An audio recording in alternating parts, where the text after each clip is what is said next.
We should be live, coming to you from somewhere on the zero, spiritually.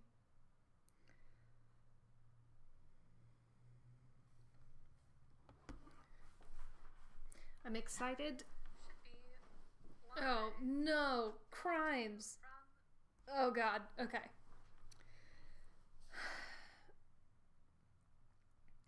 Can't believe after my fucking many hours of streaming this weekend, I forgot to mute my own Twitch. A rookie. An absolute rookie.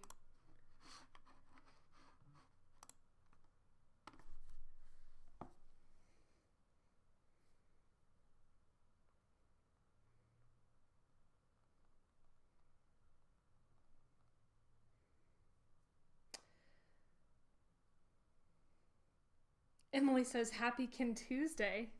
Wow. I love this new holiday of ours. Emily, I have to tell you, I loved so very much your tweet earlier about being unable to distinguish between memories of Kentucky Route Zero and a dream.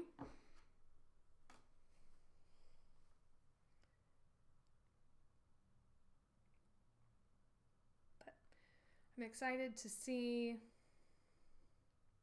the new stuff.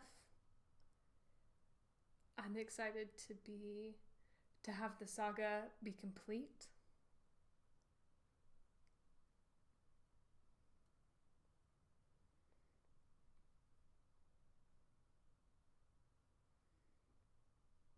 Emma says, Can Tuesday again? No problem.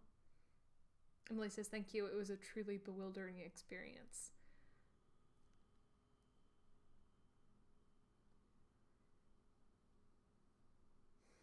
We'll wait just a minute. I think that Nat was planning to come, and we'll get started. How was everyone's day of not Kentucky Route streaming yesterday? I know it's a little weird after so many days of streaming it in a row, after uncountable days.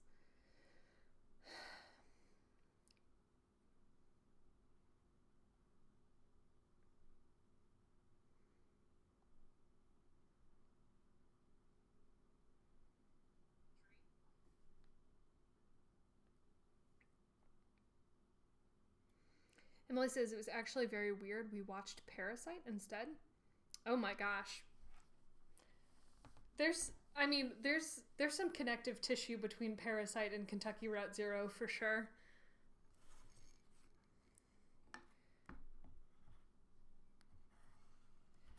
Emma says I was just pining for the Zero all day.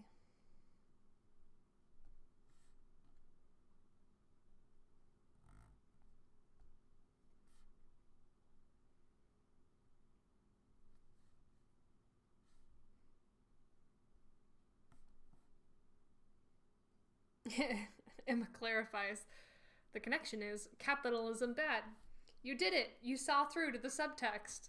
Congratulations.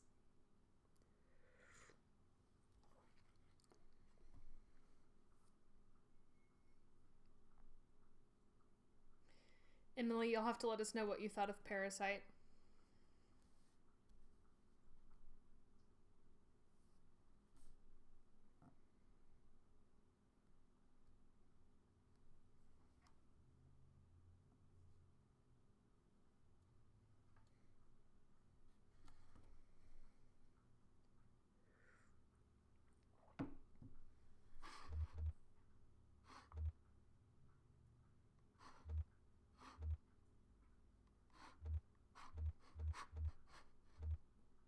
Just now.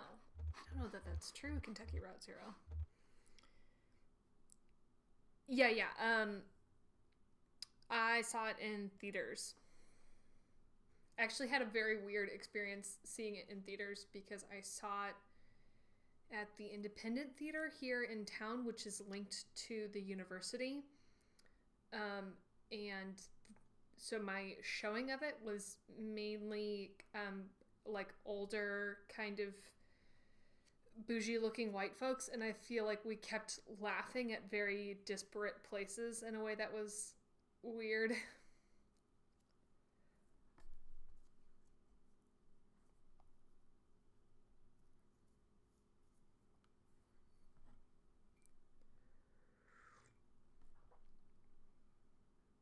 Oh, Nat made it.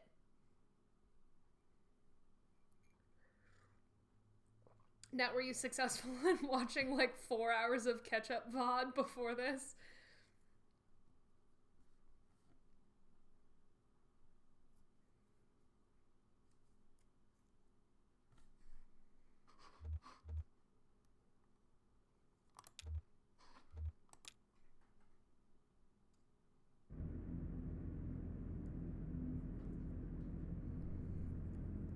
Emily says that sounds like quite the watching experience. Yeah, I mean, it was fine. It didn't like ruin my ability to watch the movie or anything. It was just kind of an odd finishing note. Nat says, I am here. I watched some bits of Sunday's stream. Cool. Well, don't feel pressured to watch if you are not caught up.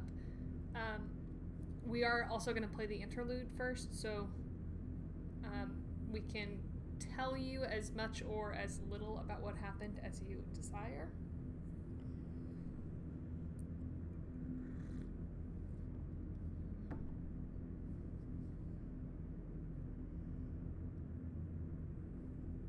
Oh, yeah. The phone interlude is really, really cool. But is not very plot centered. Although that is far and away my favorite interlude so far. I mean, we're about to play another one. Maybe I'll get swept again, but that phone interlude is definitely worth going back and listening to at some point because it's just a bunch of short stories told through a really clever framing device.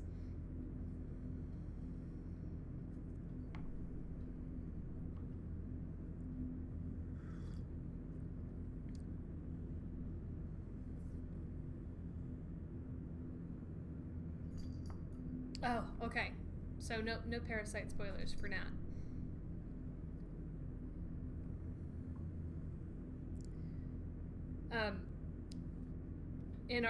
We were comparing what we did in our one day off of Kentucky streaming yesterday, and Emily saw Parasite, which we were discussing as a companion piece to Kentucky Route Zero.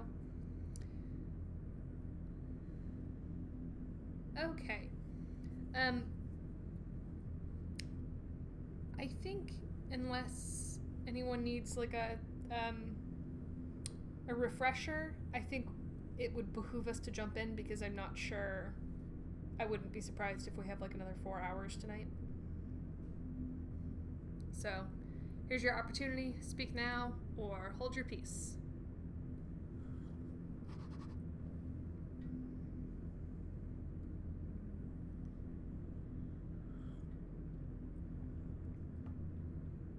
Drinking some lovely cinnamon tea tonight.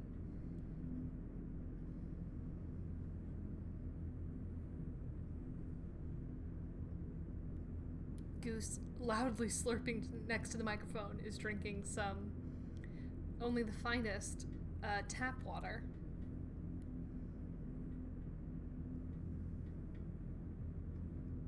But she is slurping and licking her chops right next to the microphone. So thanks for that, Goose.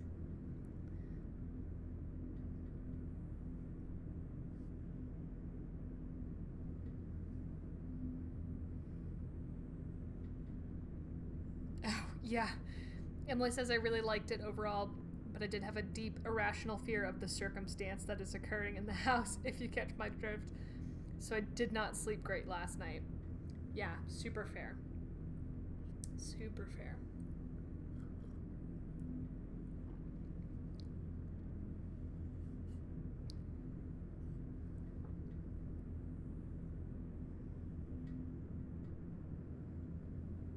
Okay. Let us jump in.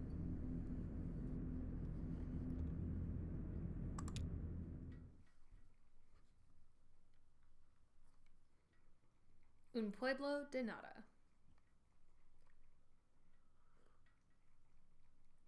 Emily says, let's hit the road. Let me know how sound is, y'all.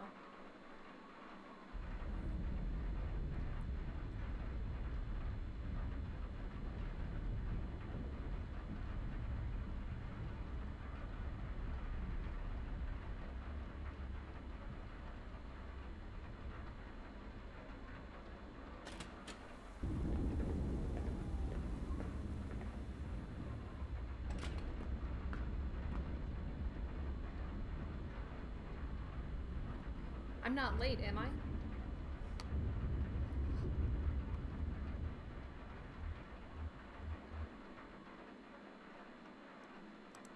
Who is this person? Late for... Oh, sorry. I'm Maya. Right. The traveling artist. Welcome. I'm Emily. I, work here. Great. Rita says you're the producer? Oh, did she? Haha, I guess so. I do a little bit of everything. Yeah, I know the feeling. You weren't around earlier at the lunch thing. No, I don't live in town. I just came into work on the station. Really? That's quite a hike, isn't it? I know some shortcuts. Oh, okay. I wonder what her deal is. Oh, wow. Emily just says the thing. So, what's your deal? I could have phrased that differently. Oh, haha. Well, I'm an artist. I work with earth. I'm kind of an earth sculptor. I make stuff that looks a lot like the mounds you have here in town. Oh, the burial mounds? Yeah, that's why I came down here. To see them up close and make some sketches. They're amazing, right? They make me uncomfortable, to be honest. It seems kind of weird to build a town in a graveyard. Sure, every town has a graveyard, but usually the town comes first. Okay, I'll check if Rita's ready. You can just hang out back here somewhere. We'll let you know when it's time to come on set. Great, thanks for having me. You too. I mean, you know what I mean. Ugh, why am I so awkward with visitors here? Just used to seeing the same 12 people day in and day out, I guess.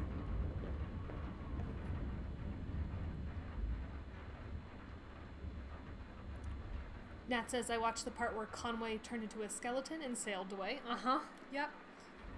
Nat says then they went to a restaurant? Shannon took over the delivery? Now I don't know where we are. Yeah, so that was the end of the fourth act. This is the beginning of the fourth interlude, which is always a different cast of characters. I'm assuming we're at WEVP, the community television station that has been kind of floating in and around the narrative. Emma says it's Lily Lysander.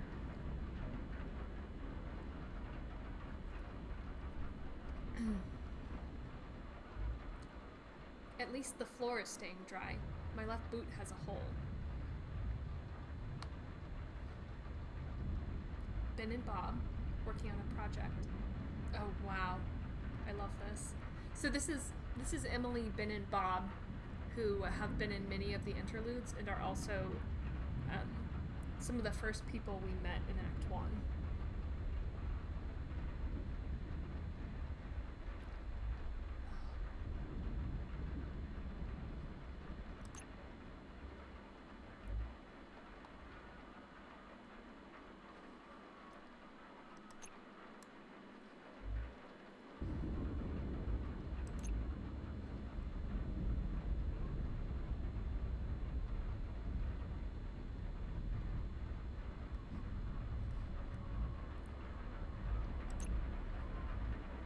The neighbors are okay.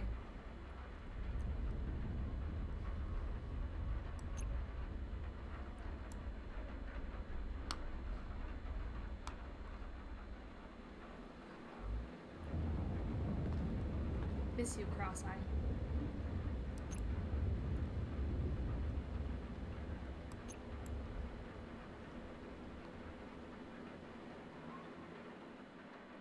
Oh wow. Yeah, WEVP TV. Oh, James left a patch wired up on the image processor. Nice.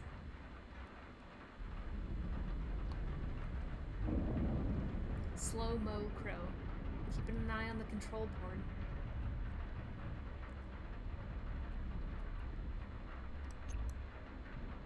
Keep up the good work, Mo. Look at this diagram. Nat says, grabby eye hand.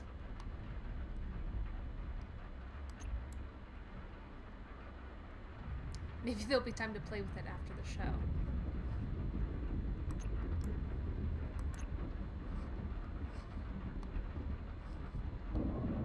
The video data bank.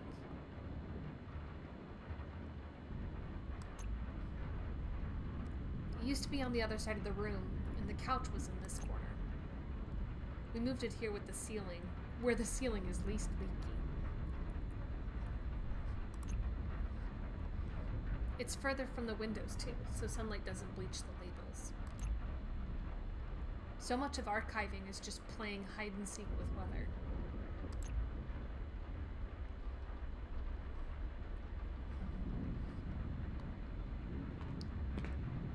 Oh right, Cyrano's here to help with the weather report. So this is a musician who we've heard stories of from Junebug and Johnny. That should be cool. Elmo gets a lot more into it when he has some noise to vibe on.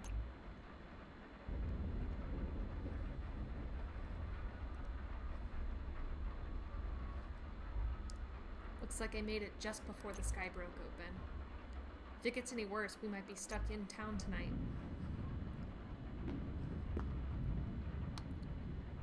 We found that radio in the wood 2 weeks ago. I cleaned the circuits with rubbing alcohol and left it in the sun. Seemed like it was working okay again. So why are they taking it apart?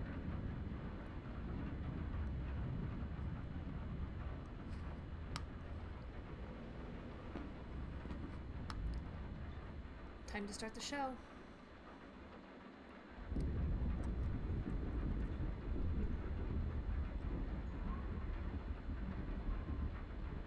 People, we're all a big fan of Mo here. Emma says, thank you to KR0 for delivering the bird content. Yeah, and I really love the sketchy overlays. Okay, ready when you are. How does it look outside? Gross. Yeah, well, I'm not surprised. Saturn is in retrograde. What does that even mean? Yep. Think it'll let up? I guess we'll see what Elmo says. My poor tomatoes. Okay, in 3, 2... Hi, it's Rita. This is your evening broadcast, 8192. Wow, it's really raining out there. Dan, I can hear it from here. We have a few leaks. Put some pots and bowls underneath them. Thanks, Ron, for lending us your extra pots and bowls. I hope you had a good day, despite the weather. Although, it was really nice earlier, right? I had a good day today. I met a new friend. She's gonna join us in about a minute or so. Maybe you saw her earlier around lunch? Or if you didn't meet her, then you'll meet her in a minute. Or if you met her already, but still want to hang out, I'm sure there's plenty that we can talk about. Wow, so this is 8192. Is that right, Emily?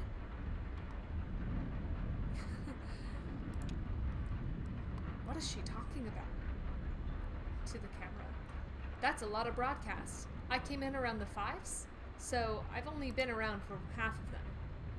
And back then, in the 5s, let's see, I did Night Noise, and we had the Swap Show and the Bird Show, and people were just coming in and dropping off tapes all the time, and now, well, it's just the evening broadcast.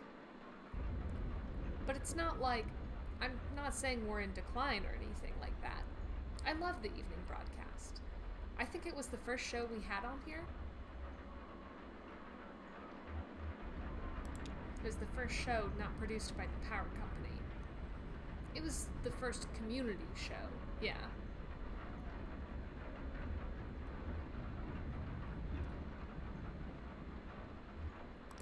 Those empty, humming shots of trees and glowing-eyed animals. Before that, it was just security footage from the woods. Yeah. So, it's the spine of the station. Or maybe it's the heart? Or is it the skin? What part of the WEVP body do you think this is? Why don't you come on by and tell us about it? We're gonna be here for another 30 minutes or so. Or, if you don't want to brave the storm, you can always give us a call. Same number as always, 270-216-5556. Okay, so we're gonna start with the tape. This is an old one. It's one of mine, but maybe you haven't seen it. Or, if you've seen it, it's been a while, so maybe you've forgotten. Shit. What? She asked me to queue up her tape. In Pueblo de Nada. Where is it? I don't know. It's probably still shelved. I'll find it. Ron silently mouths a thank you. Over here to the archives. Rita's tape should be on a shelf back here.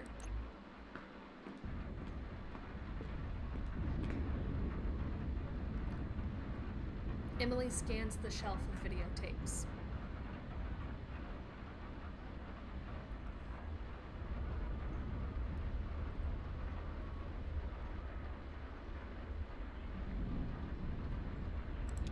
Maybe it's still in a stack.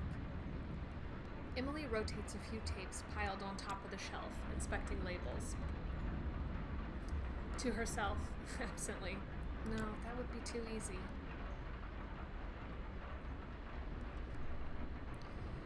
We should put this all in chronological order. Although I guess it's hard to remember sometimes the order of things.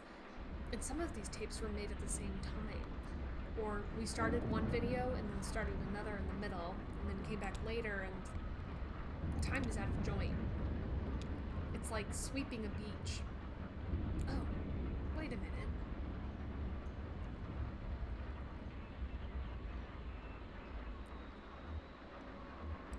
Something fell behind the shelf here. Emily pulls a grimy tape case from behind the shelf. Gross, it's damp. She opens the case. It's empty. Ron said he'd start filing the old stuff by language, so... Favorite tires, that's English. Disagreeable birds, also English. The zone, that's in Japanese. Fiesta Salvaje, getting warmer. Un Pueblo de Nada, aha! What would you all do without me? I'll cue up Rita's tape now. Oh, here you go, Mo. Hold off on playing this until Rita's done setting it up. Thanks, babe.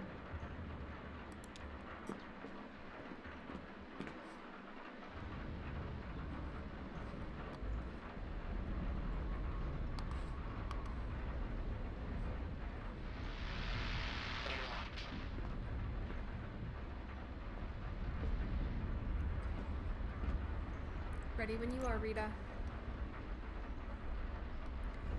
Some people that lived here a long time ago, before the company town, before the airstrip, like over 100 years ago.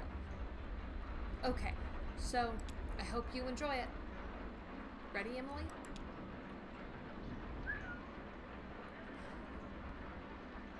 Y su primer experimento fue liberar a los caballos.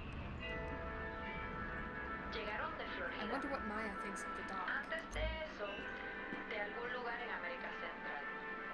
Pero This is ninguno de cool. los que Have llegaron you seen it aquí before? habían vivido en América Central. La comunidad se reconstruyó a sí misma, I should say something persona por nice. persona, en los Yeah, años it's entre medio. something else. You don't sound convinced. It's not a bad way to learn about history, El though. pueblo construyó docenas de estructuras durante su tiempo aquí.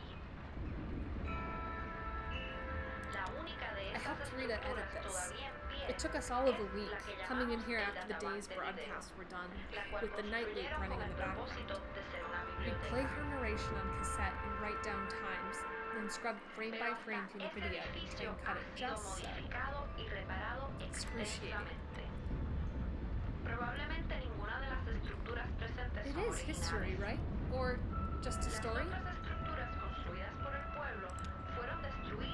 seems kind of sad reciclado now. durante su tiempo aquí. I guess it's kind of a memorial. Those are always sad.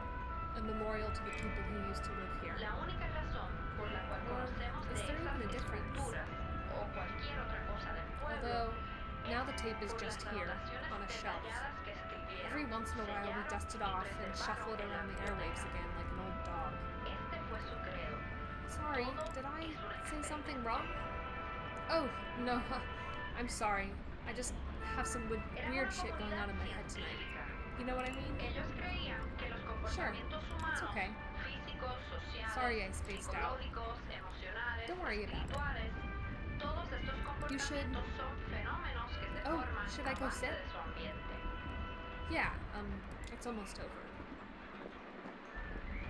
Ellos cambiaban su ambiente, observaban los efectos.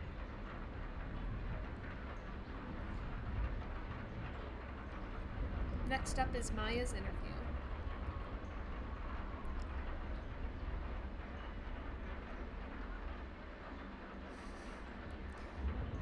Piles of dirt.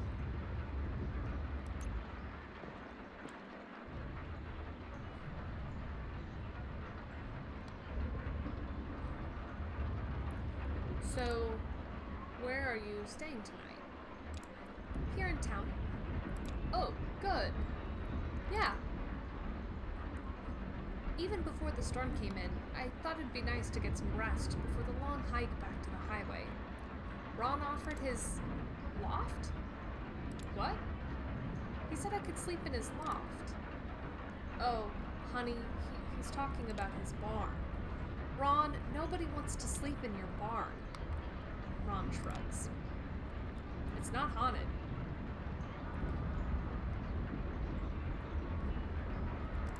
But it is haunted.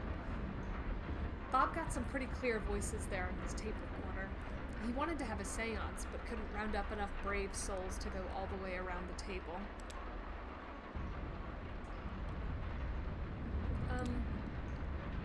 You'll stay at my place. Oh, thanks.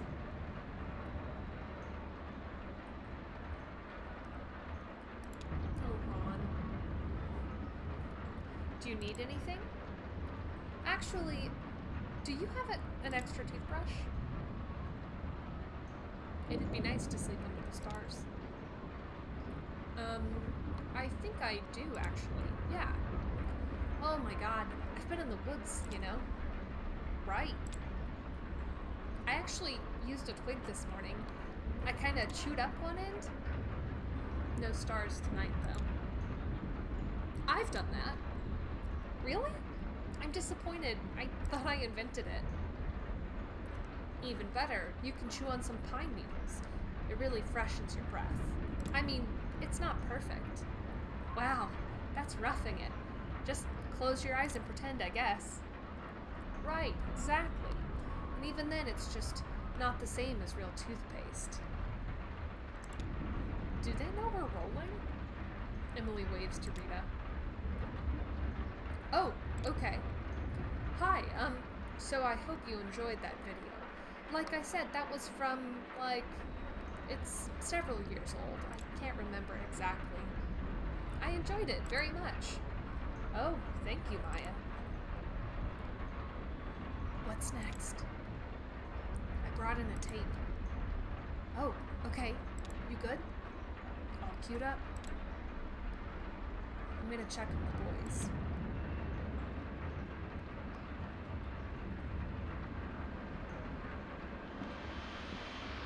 What the hell are they doing?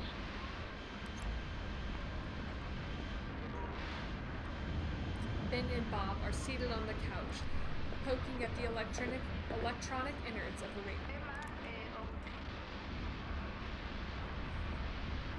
So then it won't mute while it scans between stations. Okay, because that's where they live, right? No, you just want that constant static noise. Right, noise. That's where they live. They don't live anywhere, dude. They're ghosts. Oh my god. Great. I love Ben and Bob. Okay, why does it matter where you tune the radio? It's like soil in your garden. You need rich soil, right? mashed up rotted leaves and stuff, like compost. Oh, hey Ian, how's the show?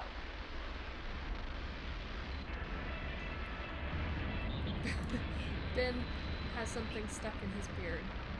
Oh, you know,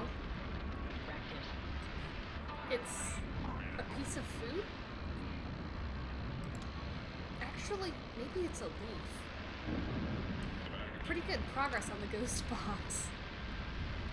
Maybe he did it on purpose, like a beard leaf garland, but it's only one little accent leaf. Scans constantly. I hope nobody tells him. And play it back later. Hey, you've got something in your beard. Nah. The radio crackles as it scans rapidly across the spectrum. Snippets of voices mixed with colored noises and unfamiliar interference patterns. Did you hear that? That was definitely a voice from beyond the grave. It sounded like, I clearly heard dogwood in there. Oh, you guys. Yeah, kinda. Sounded more like frogwood to me. What the hell is frogwood? Man, I don't tell the ghost what to say. Did you hear that, Emily? Must have been dogwood. Dogwood, of course. I guess it doesn't matter. The ghost voices don't really come out until you play back the recording later. Oh, they only exist in recordings, like a copy without an original. A mirror reflecting something that isn't in the room. Eerie. Like the mounds. The burial mounds here in town? You think they're haunted? No, or sure, probably. But I meant they're like the reflection. The people who made them lived hundreds of years ago. That whole society is long gone, and now we just have these lingering echoes, without any trace of context. Yeah, that is kind of eerie. So, the ghosts speak, and we can't hear it, but the tape recorder can hear it. Is that right? I don't know. Sometimes I think it's more like the recording itself is a ghost. Like, that's what ghosts are. Recordings of events that didn't happen. When something keeps leaving new marks even after it's gone. False memories.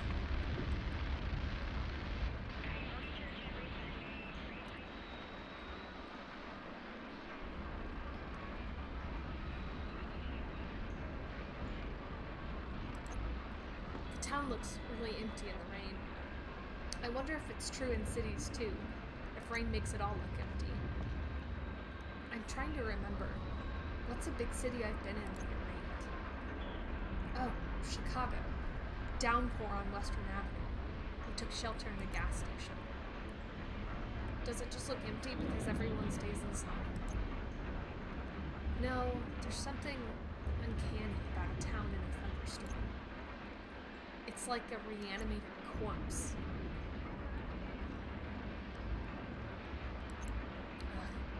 More leaks. This is not sustainable.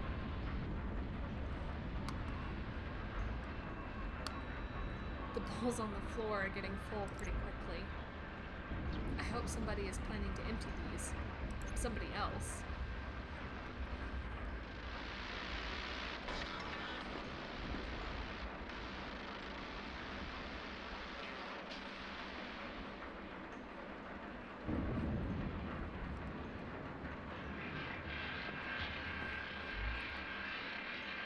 James has been working on this circuit diagram for a while now. The diagram has been up on the chalkboard for at least a couple of months. It's a schematic for some essential component in the image processor. Nobody understands it but James. That's the point. He's trying to clean it up and simplify it a bit. He'll publish the simplified diagram and everyone can build an image processor. Meanwhile, it's like hieroglyphics in here. The schematic seems to get more eerie the longer James is away. He understands it, which keeps it tethered in the realm of the human. Otherwise, it might as well be lichen.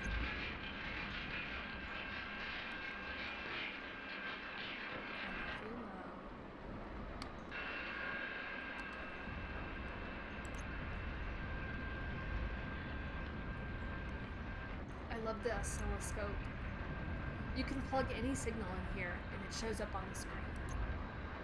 Sound waves, video signals, even just a weak electrical signal with no other purchase on the senses. You can inspect electronic sounds that are usually too low frequency to detect. Sometimes it just takes a little tuning. James uses to show me the guest in our wiring here in town.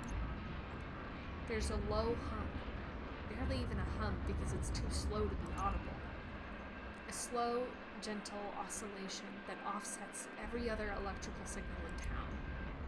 James hasn't been able to figure out what causes the hum, but it's okay. It's too subtle to cause any real problems for us. It's just there.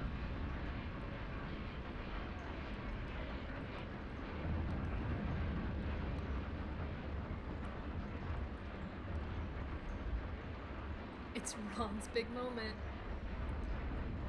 Wild.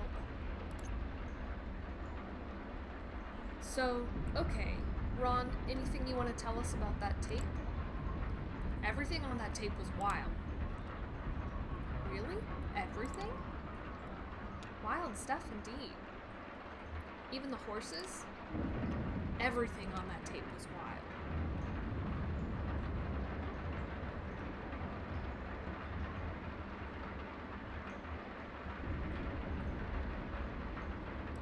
I bought some forged folk tapes at a yard sale once. The lady said they were live tapes of Gene Ritchie playing dulcimer at some local bar. They're pretty good too, a little noisy with their rattling bottles and chatty drunks, but gave the recordings a certain aura of authenticity. Were the horses wild? I thought those were the horses here. Oh, the neighbors? No, we call the horses here the neighbors. No, I didn't recognize that one. Then I noticed some of the background sounds repeating. Someone telling the same hushed story at the bar during every song. A door opening and closing in exactly the same way. The lady who sold me the tapes, she'd added the bar sounds artificially. I think she recorded the music herself in her bedroom and put Richie's name on it. I don't think there are any wild horses anymore. Really? How could that be? Oh, well, they've all been domesticated. Are the neighbors domesticated? We don't own them, no. They're, feral? The tapes live permanently in my truck. Over the years, they've become my favorite Ritchie recordings.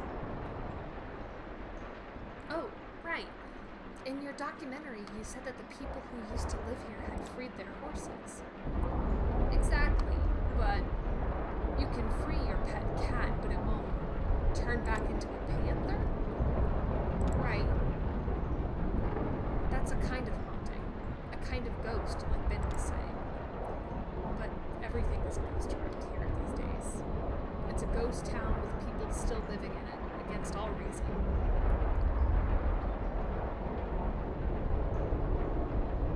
Emily says, call back to, I hope the neighbors are okay from earlier.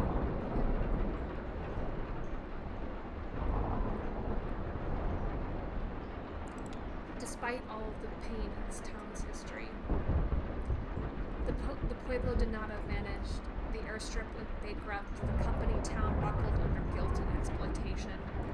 Even the first people here, all we have left of them is their graves. What about the dogs? Yeah, Ron, was the dog wild? Everything on that tape was wild. I just hope our ending isn't so dramatic. Maybe we can just decline peacefully into irrelevance, and then one day stop, completely unnoticed. That sounds nice. It didn't look wild to me. I guess it's a matter of perspective. I'm Not sure I agree, but now it's time for the weather. Thanks again, Ron. We're hanging on long past our expiration date. Well, the weather should be pretty wild. I can hear it myself right now. Yeah, getting pretty intense out there. Do you get storms like this a lot? More and more. Right, of course. And then, of course, there's the actual ghost. Alright, here's Elmo with the weather report. And lucky us, we also have Serrano Cole, who stopped by to add some drama, musically. I hear he's going to be at the Rum Colony later tonight if you need a cocktail after the show. Let's go live to Elmo for the weather report. Oh, is Elmo ready? I should make sure the camera's okay. Oh, good.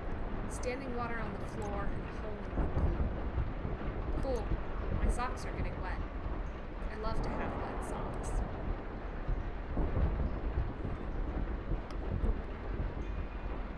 Looks like the ceiling panels are swelling a little. Is that really happening? Are we about to get drenched?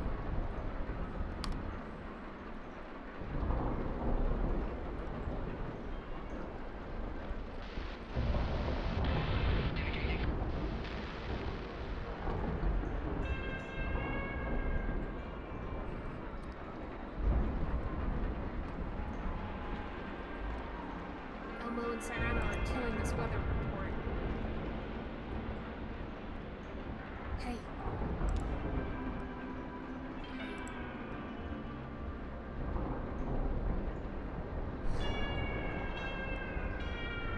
This is so trippy.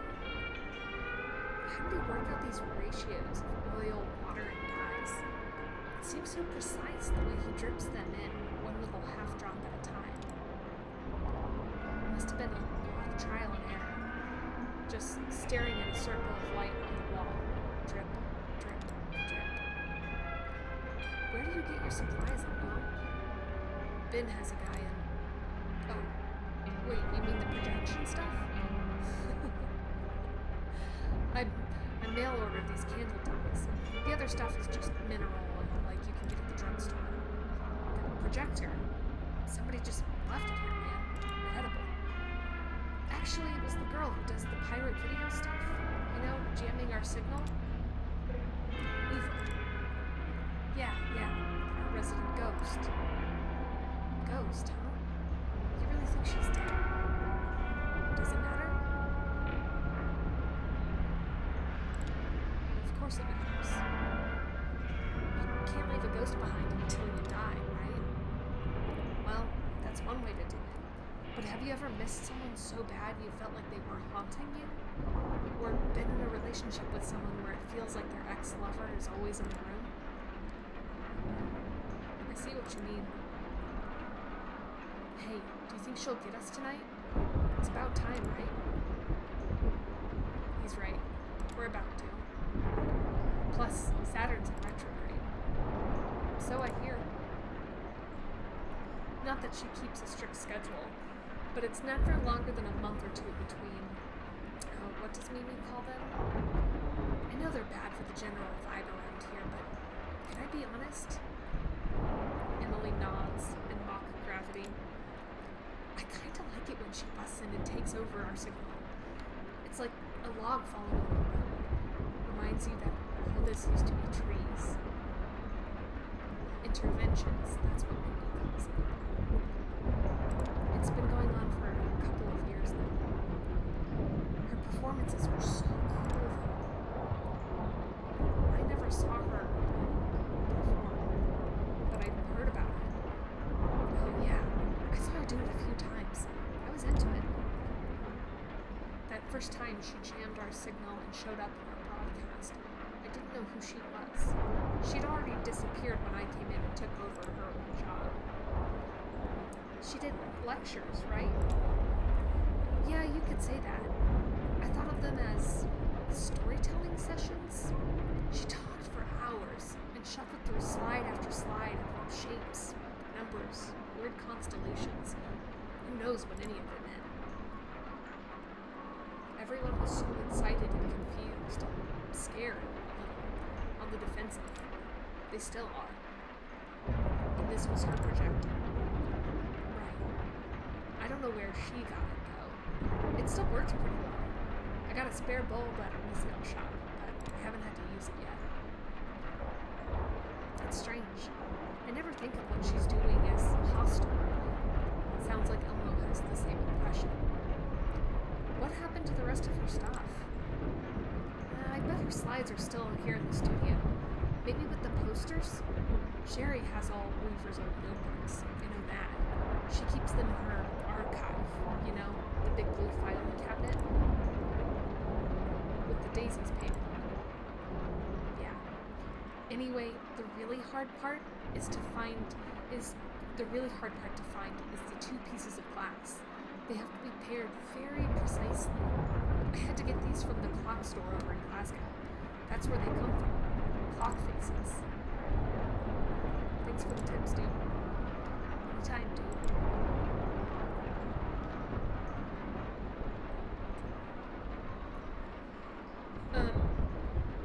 Have you seen anyone do this? They're in the town where I went to school. There was a guy who used to do this at shows, like at live concerts, with an old school projector like that.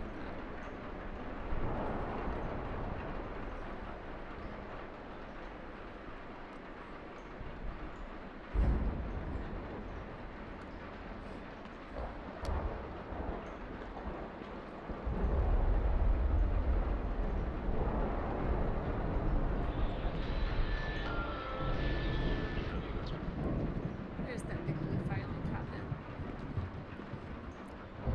Here it goes. Oh, Emma says you're being quiet against the storm noises. It's getting progressively louder. Okay, we'll try that.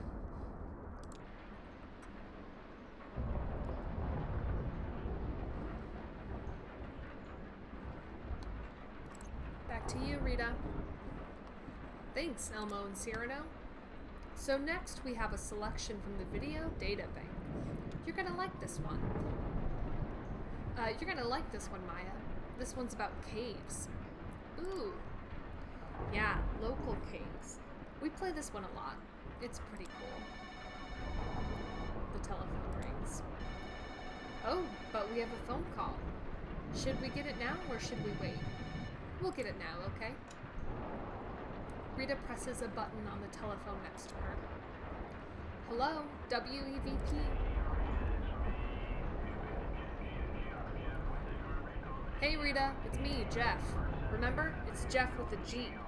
The first time I got on the air, you called me Geoff by accident. Haha. I don't know if you remember that, but it's Jeff with a G. Can you say, I was gonna tell you to say hi to Maya and Ron, but Maya and Ron, you can probably hear me? Hey Maya, hey Ron. I didn't know if anybody got my last message I left on the voicemail. I was talking about the raccoons that keep eating my garbage. I named one. I've been watching them eat my garbage. Just saying, should I go out there? I tapped on the window and they would just look at me. Hope you all packed lunch. Sounds like this is gonna be a long one. And I said, maybe. You remember there was a movie with the Circle of Life? And I said, maybe this is the Circle of Life for my garbage. And I was watching so much, I started naming them. I named one of them Bumbles, because he was a bit of a bumbler with the garbage. This should be okay if I wander around a bit. But I want to hear the rest of the raccoon names. That's better? Good. Emily says, I haven't seen that IRL, but I bet it's awesome. Yeah, I can't remember that guy's name. I don't know if he's still in town, but yeah, where you like, he would like pour dyes into oil on the projector and like kind of slide it around so it would make these really psychedelic patterns like a visualizer.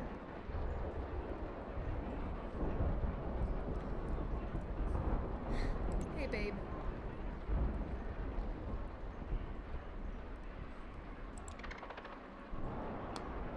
A snap and then a chitter.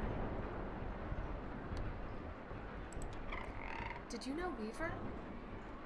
A few caws and a caw. Oh, really? Did you ever see her lectures? Chitters. Sounds amazing. I would have liked to see that. You make her sound so normal. Talk to anyone else and it's like she had a second head. One of our little mysteries, like the out-of-towner. A single enigmatic coup. Oh, really? Did you know him well? A couple of caws, and then a pause, as if more are coming, but they never do. Wow, I had no idea. Whistles. Oh, no. Is Conway the out-of-towner here? It was terrible what happened to him. A single reassuring chitter. Right. Justice. Someday. What a waste. Sad. Well, have fun. I'm gonna go see if Jeff is done. A chitter. A caw. Haha.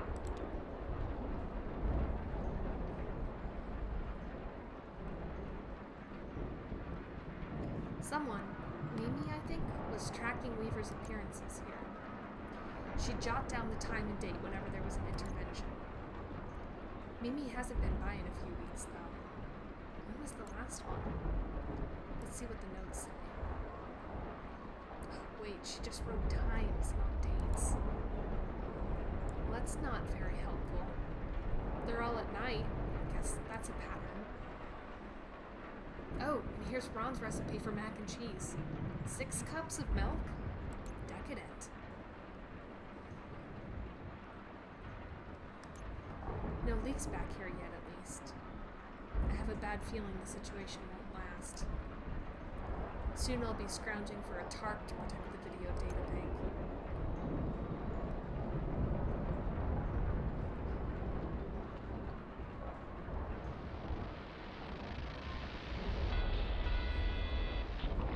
The couch is getting a little damp, but Ben and Bob don't seem to mind.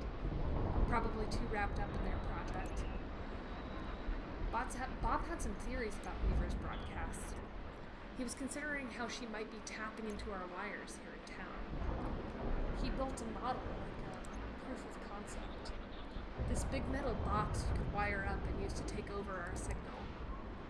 It actually worked, but the thing needed too much power to run.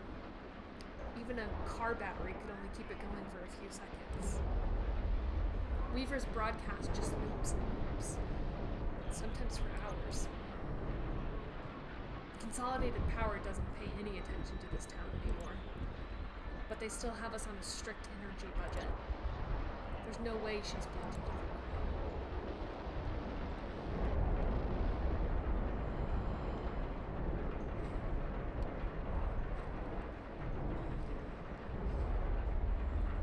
Oh my god, he's still going. But it's a very strange piece of glass, and I can't tell if it's part of an industrial thing or if it fell from a spaceship. Maybe. Or if it's worth anything. Again, I'd love to come by the studio if you'll have me. I could bring this by, and we could talk about it. Or I could wash it in your sink at least, because I do have to figure out the water thing. But I don't know where to go, because where do you go if it's a P.O. box? Where do you go? They don't have their number, again, is like those, I keep pressing 0 and it doesn't work, and I don't, oh shit, the line's dead. The phone lines are such a mess up here. Hello? Was that the storm, or was it the damn phone lines? Man, they're really flaky. Business as usual. He has a really soothing voice. That's Jeff. He's a regular caller. He's asleep. Maya indicates Ron, who has fallen asleep in his chair.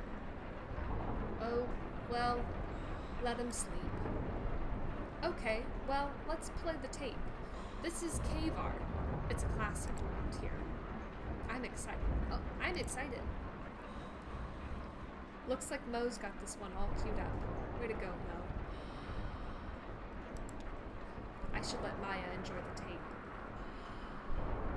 So, if Weaver is a ghost, by some agreed upon definition and mechanics, that means WEVP TV is haunted. Should we be doing something about that? Aren't you supposed to, like, have an exorcism or something? I mean, you can't just leave a place haunted. That would be negligence. I'd miss her, though. I guess there are good ghosts and bad ghosts. Like spiders. Good in the garden, bad in the shower. A low crashing noise from outside wakes Ron up. What the hell? What was that? I'll check it out. Yikes. Should we go help?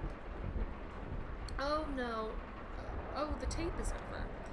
What did you think? That was great.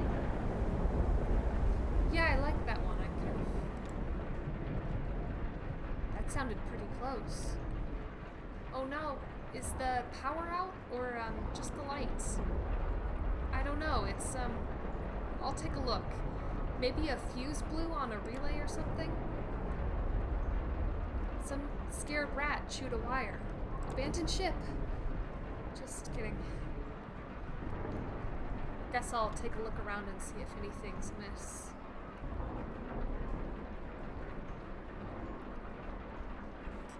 Wow.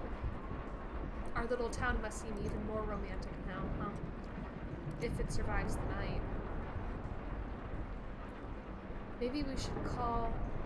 No, the phone lines are dead anyway. I guess it's up to me to figure out what's going on here.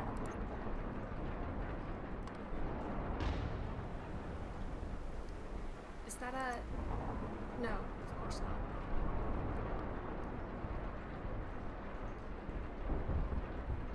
Shoot, missed it. Lightning flashes in the dark make it look like a slideshow out there. My summer vacation in the ghost town. They're still picking away at their project in the dark as the storm bears down on us. So, what else is new?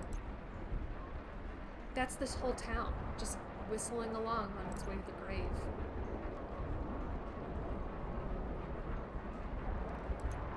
Poor thing, she's soaked.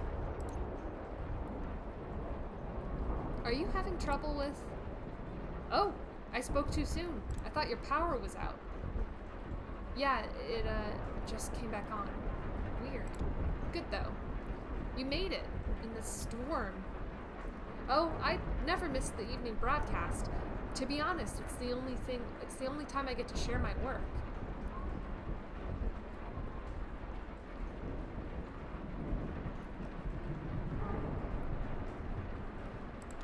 Nikki's still carrying a torch for the out-of-towner. Sure, of course. That's great. What happened with the power? That was weird, right? The power? Oh, it seems like a normal kind of thing to happen in a storm. Yeah, you're right. I just have an eerie feeling tonight. Well, you know, Saturn's in retrograde, right? It sure is. Well, ready to go? Ready! Some of the studio wiring is in puddles now. That's dangerous, right? Nobody else seems concerned about it. Okay, I'm just gonna pretend like I didn't see it. Okay, the ceiling is falling apart. Doesn't bode well for the roof.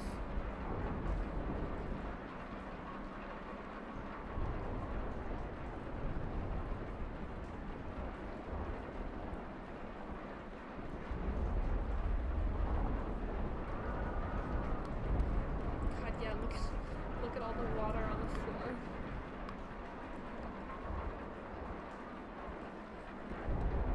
Now we entered the cultural section of tonight's program.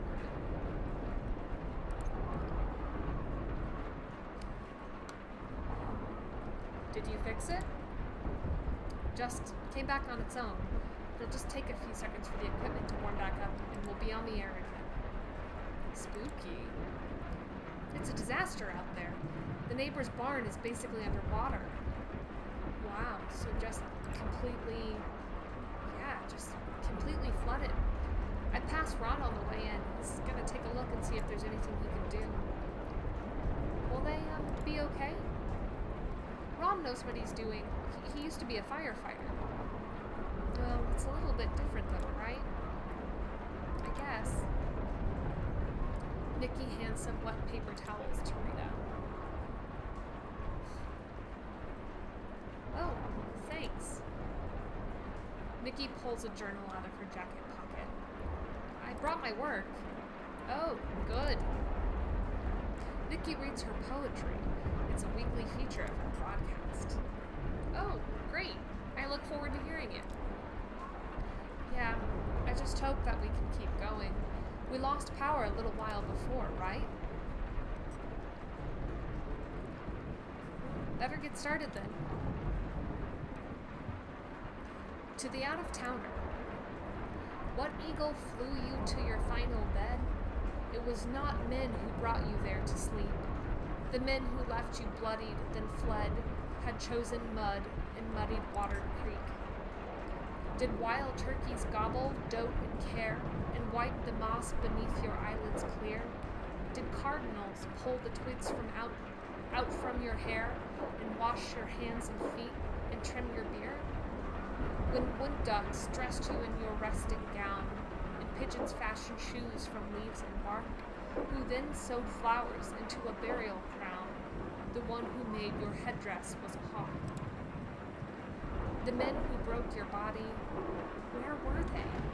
The vultures stayed home on your funeral day. Emily, look at the monitor. Dude, be quiet, we're live right now. No, we're not. Look.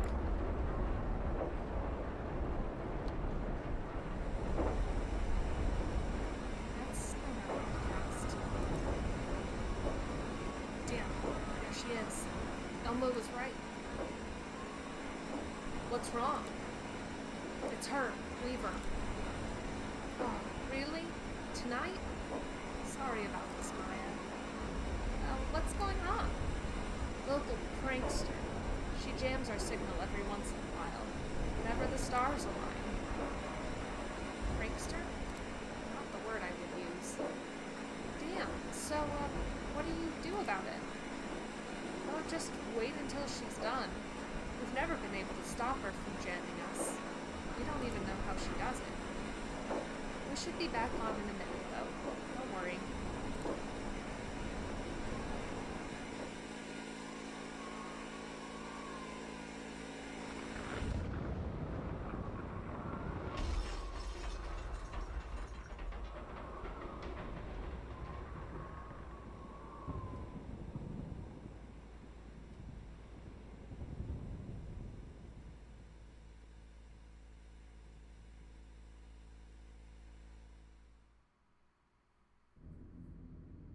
Wow.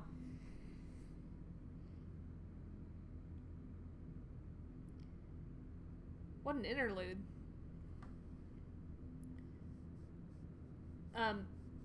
It's cool to kind of finally know the origin story of Emily and Ben and Bob, who we have seen a lot. And they're talking to Conway. The voices that they're hearing on the tape recorder is every time they've tried to talk, Conway tried to talk to them.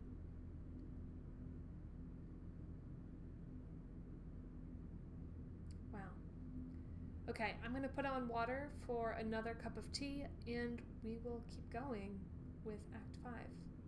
Emma says, oh, yeah. It's the thing that they were hearing is dogwood, which is the first thing, or is one of the things that Conway says to them. Speaking of Conway, it sounds like Conway is not gonna fucking make it. I guess we'll see. We'll be right back.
Okay, we're back.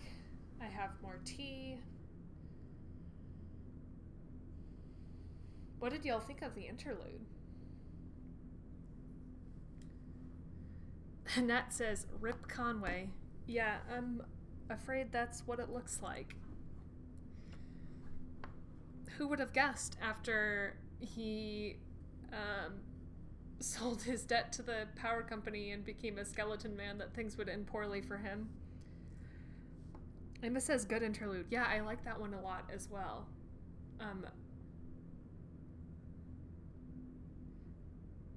Emma says, I'm not convinced the out-of-towner is supposed to be Conway. Fair enough.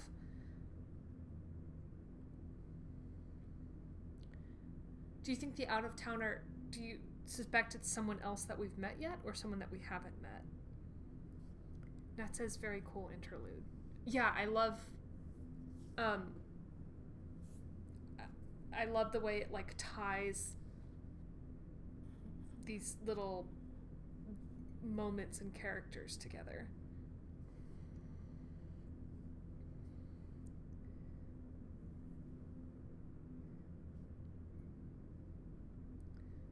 And the actual like mechanical interface of that one was really cool.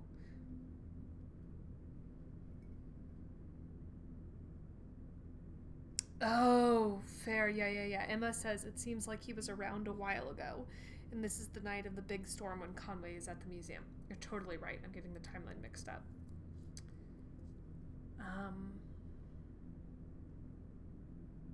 Yeah. Okay, let's jump in. Oh boy, oh boy, oh boy.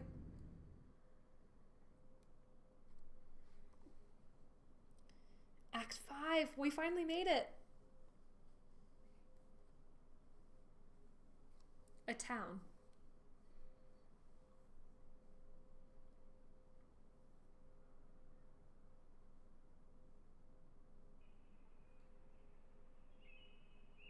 Oh, wow.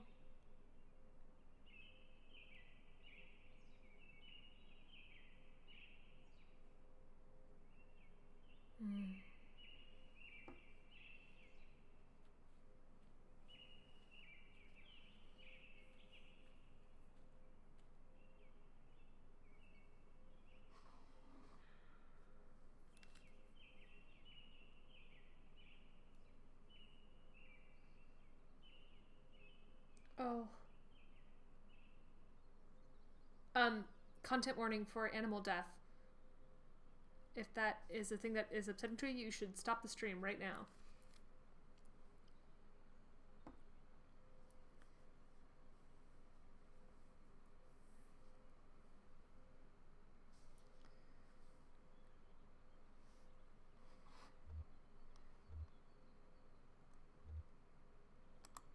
Just, give me a minute.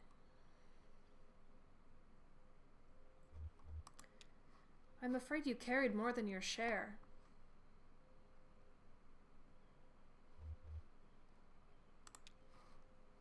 It's so bright. I'd almost forgotten about daylight. I think it rained. Rained a lot, I mean.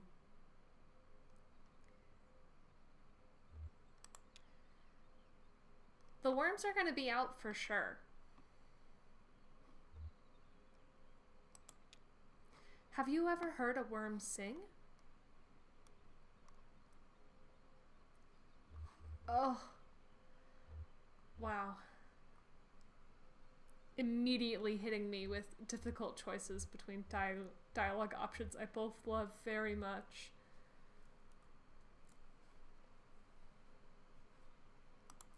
They only sing if they trust you without reservation.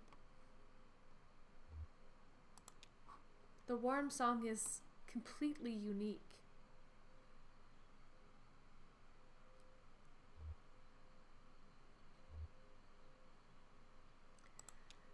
I don't think we want to haul this stuff any farther until we know exactly where we're going. I think I see some houses over there.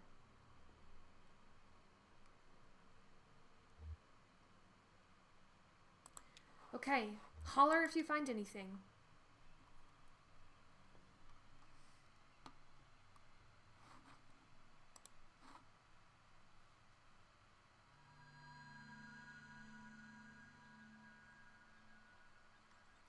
We're the cat. We're the cat following a little dragonfly. We're the cat following a little dragonfly. Oh my gosh.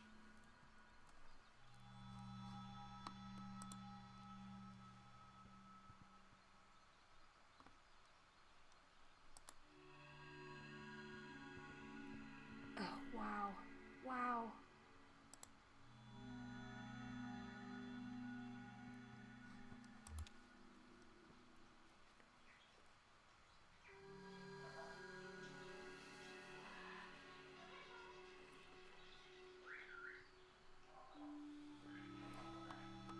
Jorge scanned the shelf.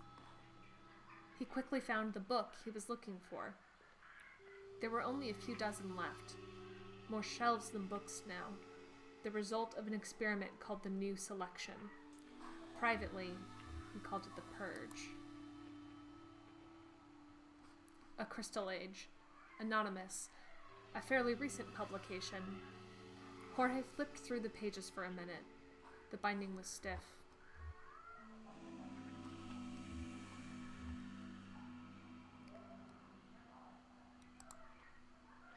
Emma says now we're playing a twine game.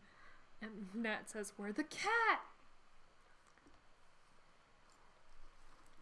He hadn't read the book, but had discussed it with Isabel, the community architect.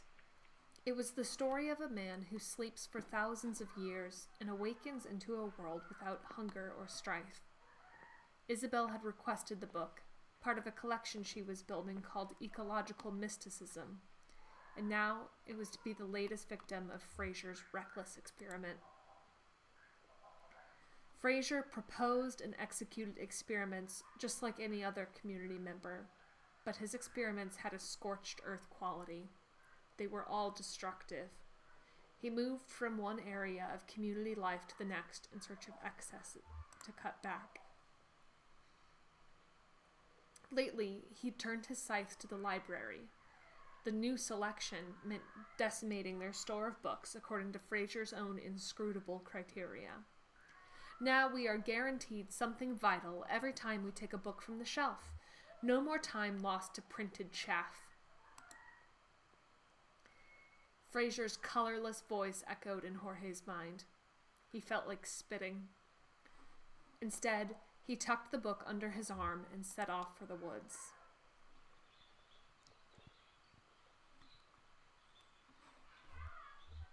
Is this our little nose?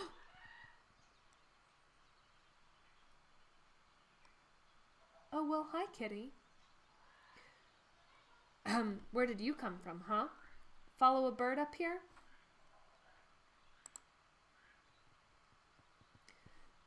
Oh.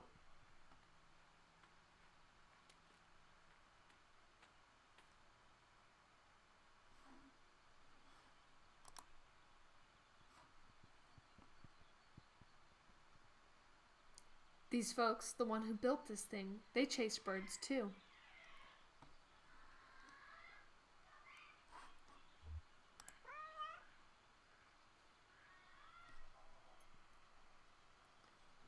Really? That's what they wrote. They followed some migrating birds up here from Central America, somewhere up to Florida, and then here. The meow, yeah, it's the meow button. Skeptical meow. Well, that's what they wrote anyway. I guess it might have been a metaphor.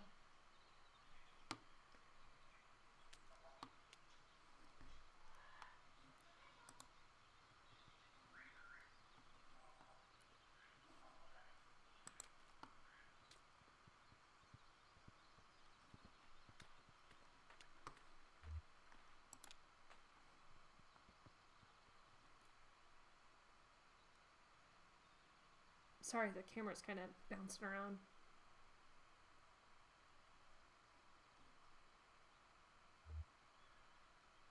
Mm.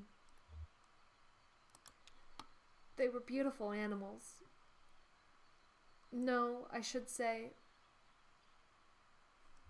Oh. Simply that they were our neighbors.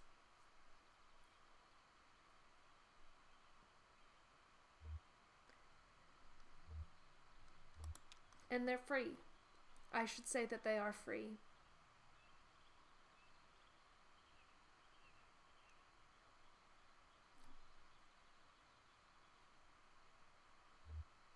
Only, what do I mean by free?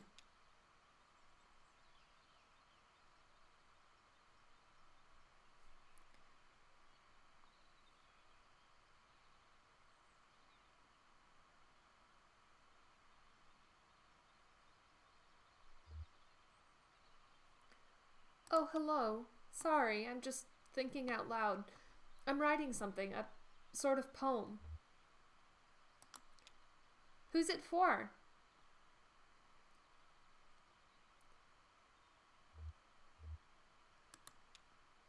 It's for the neighbors.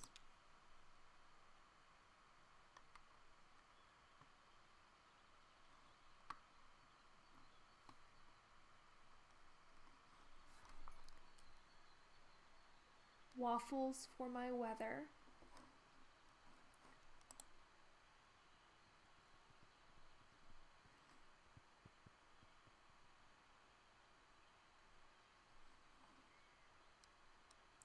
Don't think we're the cat anymore. We're just controlling this little dragonfly.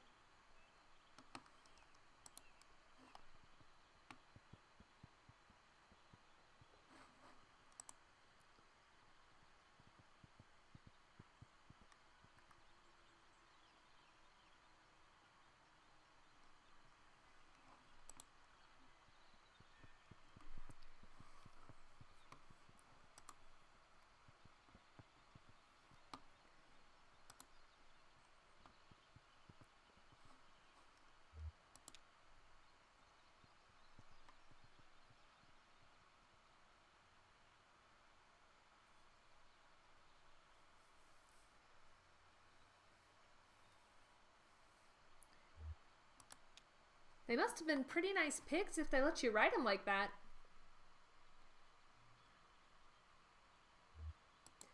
I made myself light as a feather, and they didn't even know I was there. Then what happened?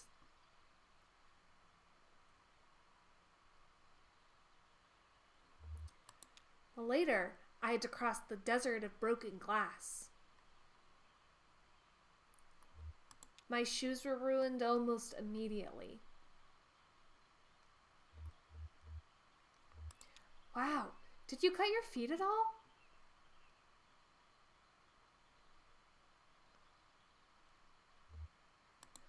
I stepped very carefully around the sharp bits, but the sharp bits were everywhere.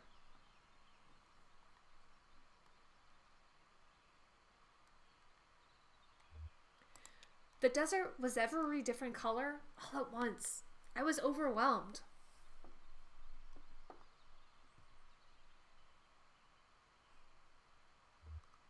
I'll take you there if you want to see it. Maybe on Saturday. I'm pretty busy. How about today?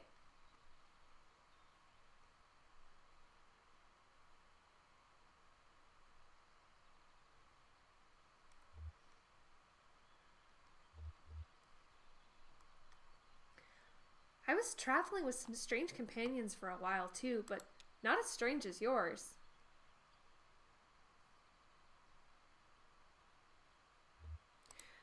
There was a strange woman who I think was a witch.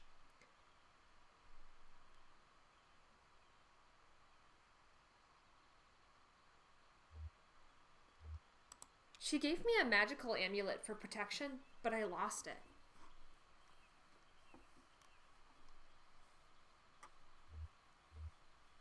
I spent most of the night in the company of a bus driver.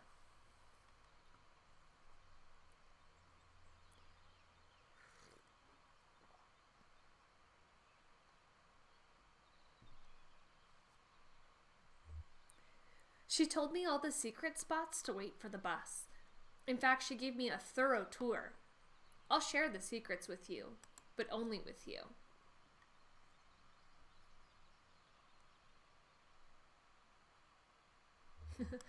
I hung out with an old dog and some musicians.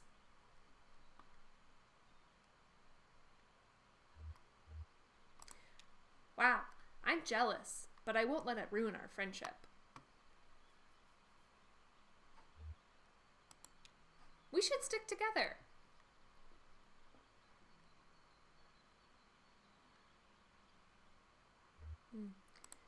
It's a nice idea, but you should stay with your friends. I think they still need your help.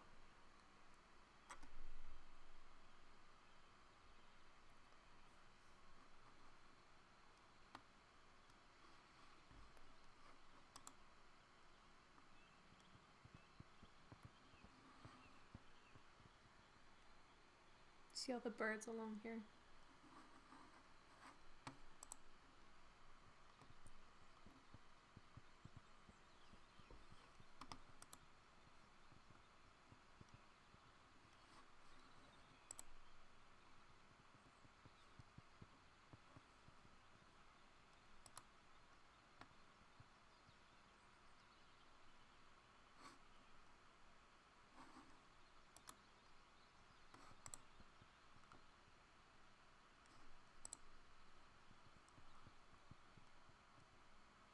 This shouldn't have happened. We should have prepared better. All of us. But most of all, that damn company who built this place and left it only half built when they pulled out of town. Damn shame.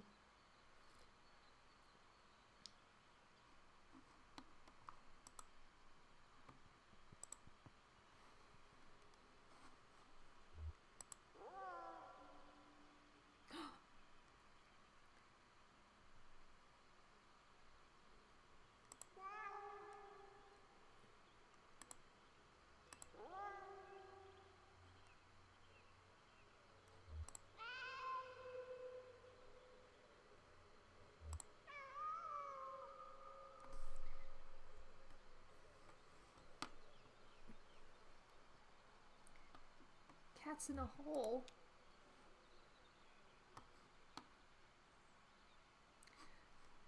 Junebug and Johnny strained to hear the noises coming from the well.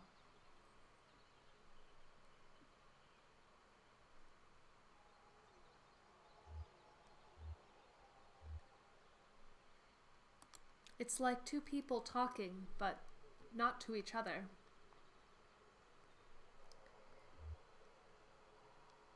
Talking to themselves, maybe? They're each alone.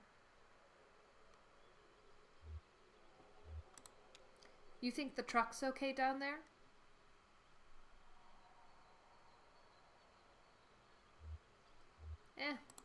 It's lost, but they don't seem to mind.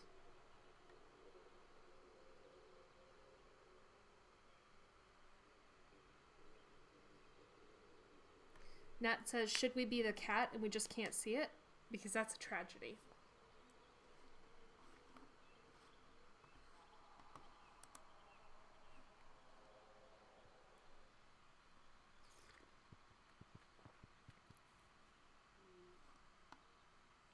Wanda snores softly. Think it'll rain anymore? Nah. I don't see any clouds.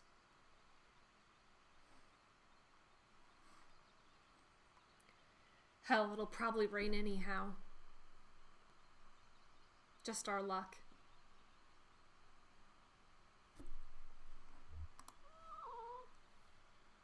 Assertive meow. Oh, really? Confident meow. Sorry, I don't understand why the camera is bouncing like that. He thinks it's gonna rain again tomorrow. Nah. I don't know, man. Animals have a sense for the weather.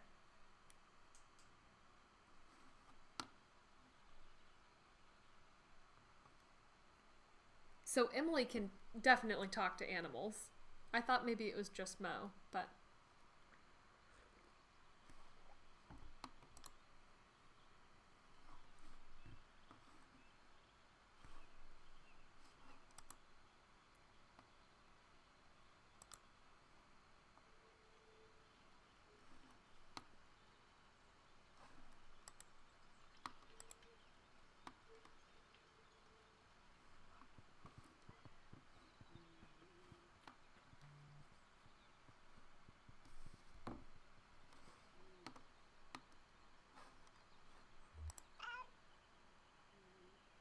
An alert meow. A slithering sound from somewhere in the grass. A cautious meow. Silence. Nat says it's bouncing because it's trying to find the cat. Where are we?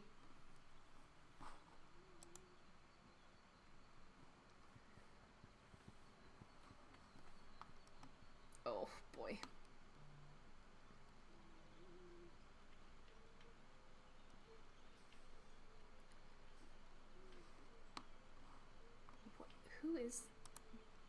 Who is this? This weird... Huh.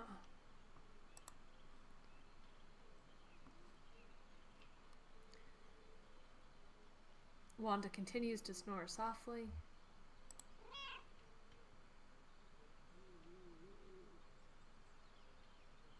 Wanda sleeps peacefully. Good for Wanda, TBH.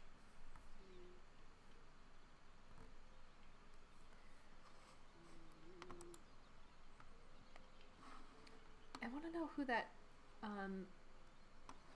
strange man is. This man, right here. Who are you? What are you?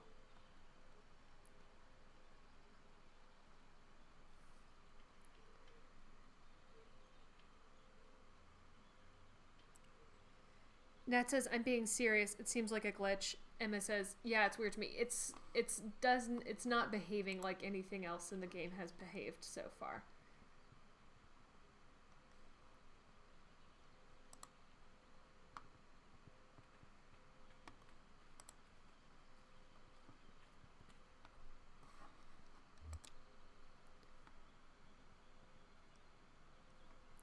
Oh yes, she just got banged up a little in the storm. At first, they only observed the truck from a distance. It was an alien carcass, something that made more sense in death than in life. The company had dropped it off in the middle of the day, when everyone was at the plant. They let it sit overnight, alone and strange. Nikki thought it was ridiculous, but Ron approved. To Elmo, the truck was simply beautiful. He thought it was elegant. He liked the idea of passing it every day, observing it from different angles and distances. He didn't care if they used it or not. Anyway, there weren't any roads in town, unless you counted the old airstrip. Everyone had to agree this was money and attention that would have been better spent addressing the town's drainage problems. Maybe finally get started on that damn messianic ditch. Still, they had a few things to dispose of. Broken flower pots, empty glass bottles, clothes that didn't fit anymore. They gradually fell into the habit of collecting waste and carrying it to the truck. Once a month, some shadows would come in from the night wood and haul the garbage away on a cart. Would be our shadows.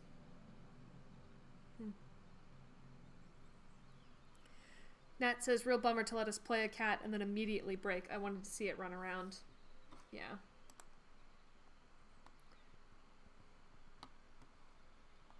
I'll have her up and running again by this afternoon, I'm sure. Can I fly it? Well, how's your upper body strength? It's good. Really good. This old girl is operated by pulleys. I mean, 100% mechanical. Well, except for the throttle.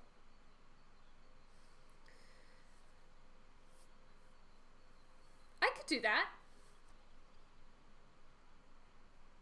I admire your confidence, young man.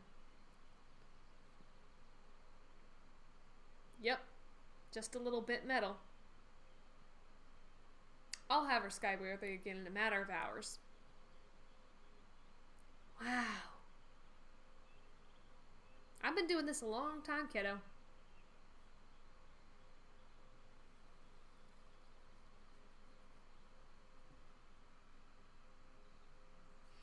Emily's been doing some Googling, and so far, no results.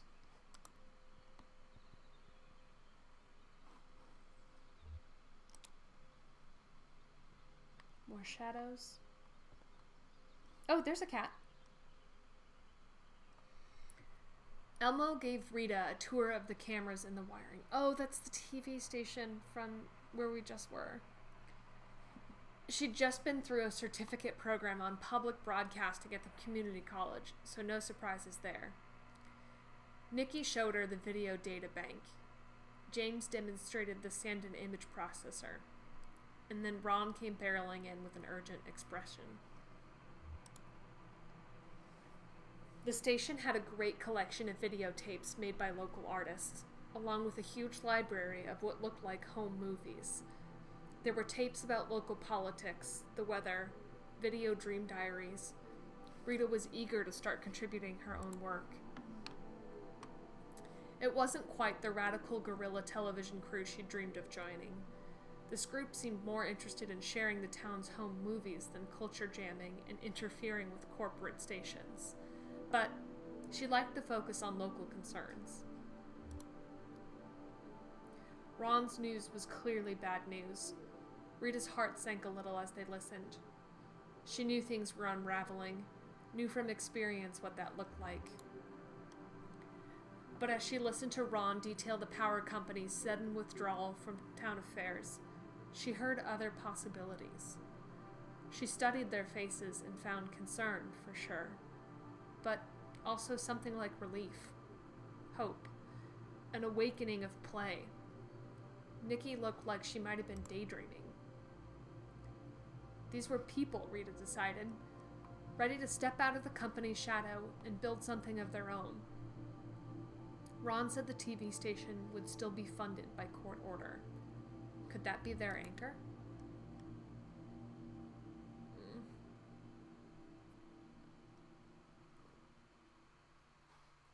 Oh, Mo is still there.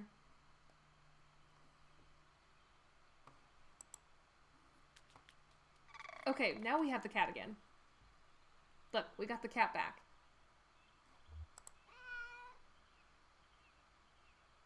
Can we talk to Mo? Oh my god, we're talking to Mo!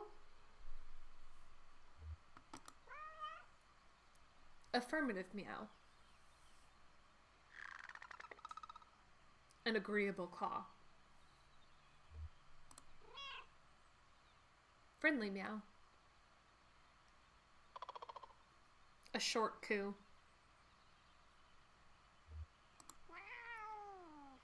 Negative meow. Chittering dismissively. Inquisitive meow.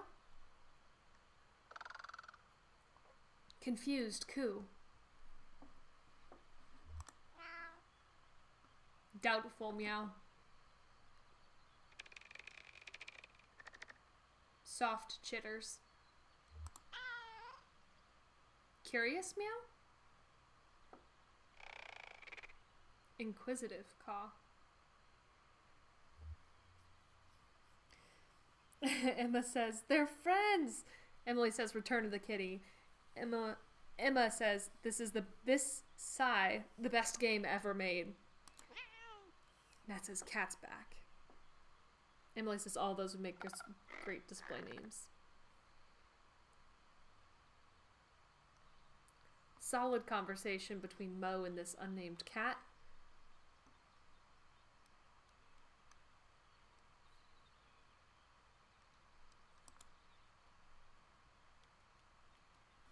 Look at him go through the water. He's so excited.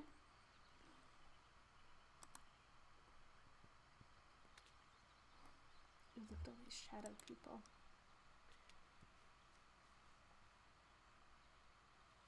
He just jumped right into the fucking bush. 6 or 7 men stood in the sun about a dozen yards from the ditch, and he could hear them laughing. He tried not to hear them.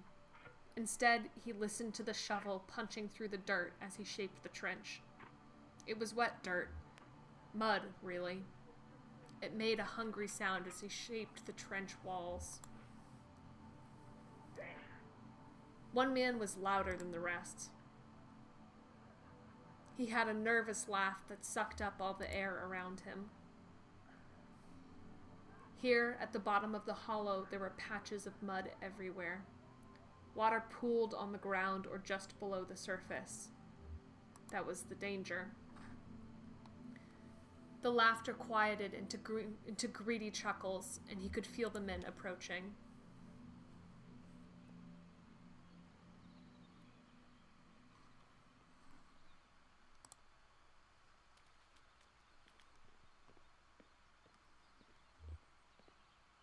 Okay, so I think we just glitched and lost the cat for a while, and now it's all good.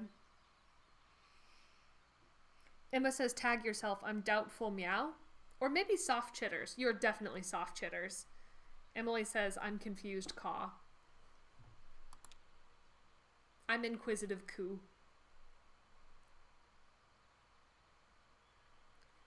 Well, the mailbox says 5 Dogwood Drive. Oh my god! We're actually here. Well, the mailbox says 5 Dogwood Drive.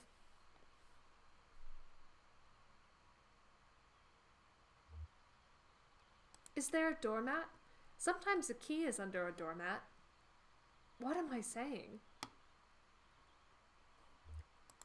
Strange to say, but I feel like I've been here before. Anyone else?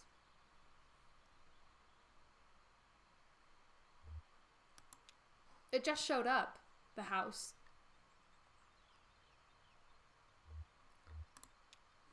Where did it come from?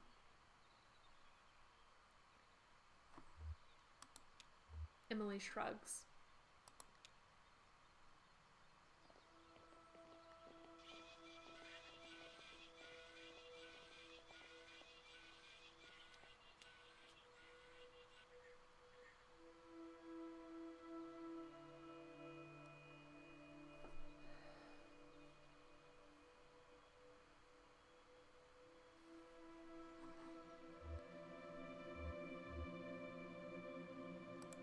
It feels warmer in here somehow, right? Warmer and brighter. Nobody lives here?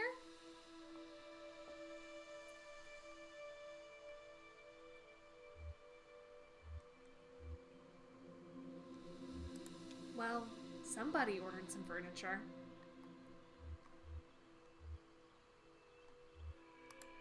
Nice. Real nice.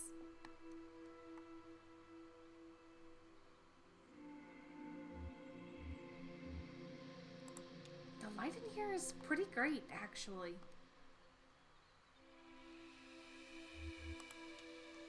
I could set up a new workshop here.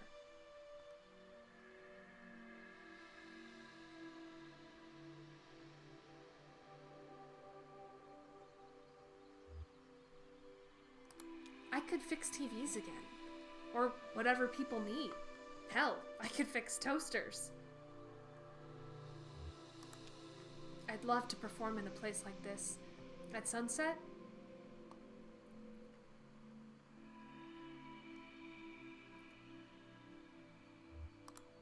I kind of feel like I'm on stage right now, actually. Know what I mean, ma'am?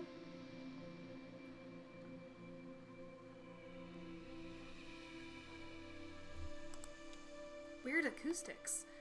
Like, you get little echoes before the sounds themselves.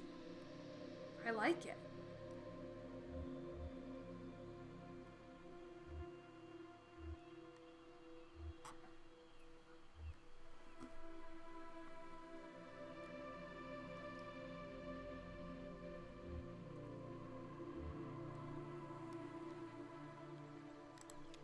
We need to make sure and preserve some of this stuff before the next big storm.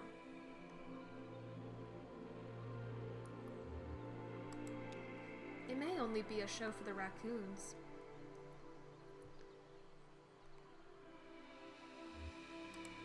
At least there'll always be bugs. That's what I like about bugs.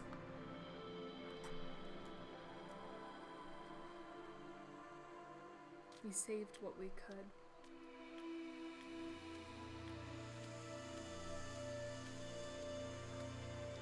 Hey cat, I'll race you. From here to that pile of mail, okay? Affirmative meow. Come. Stand here. This is the starting line. Ready? Get set. Go!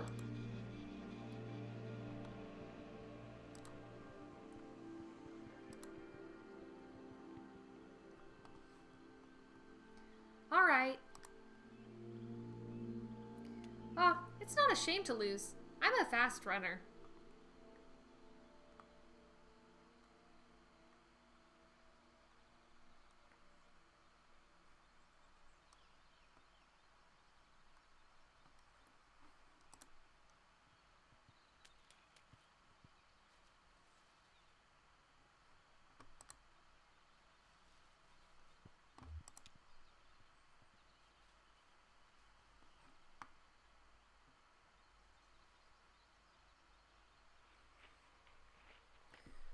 Rita tore up weeds.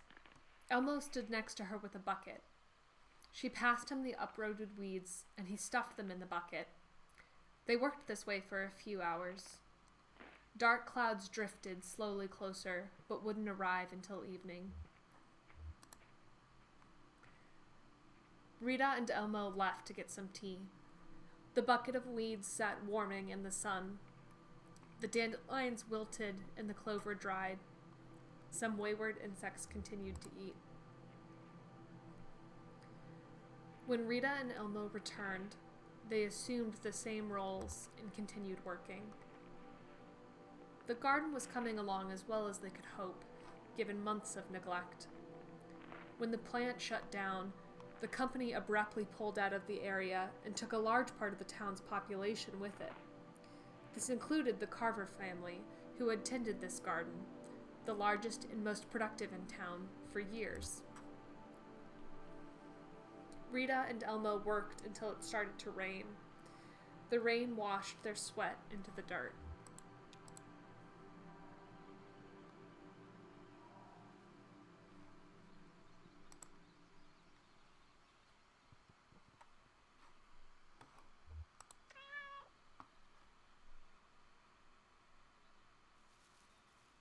Something in the bushes stirs.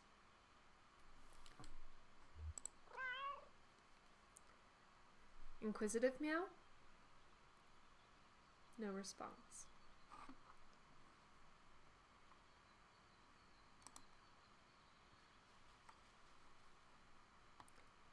Until it finally just gave way. But you did good work. It's not your fault. They didn't let you finish, that's all. If they let you finish, oh, forget about it. This place would be dry as a bone. You always did good work.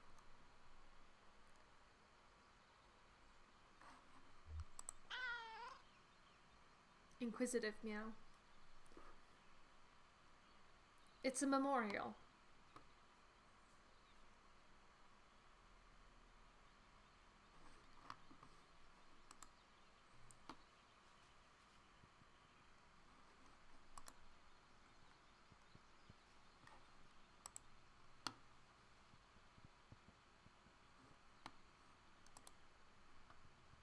Look at all of these fucking cats. Look at all of them.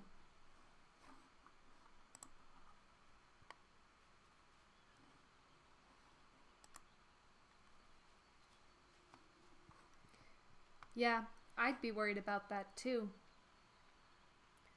Well, and it isn't just the rodents. The floors are mostly rotted, I think. You'd fall right through. I'm surprised they're still standing after last night. All the buildings? No, most of them have good bones. It's just the ones the power company built that are rotten. Oh, okay. Yeah, the power company moved in here a while back and set it up like their own little town. For the workers. But they didn't build them too good, huh? It's garbage. They couldn't be bothered. I lived in that one over there, in fact, when I first came here to work at the power plant. Oh, yeah? I wouldn't set foot in there now, though. Haha.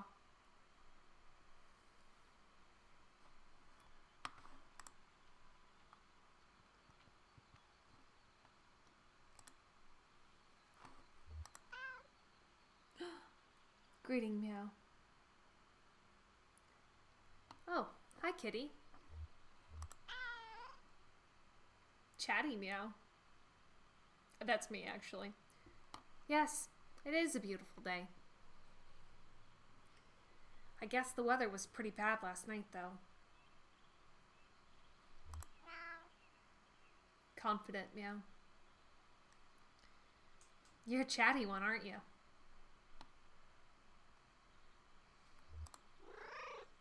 Ugh, fanciful, meow.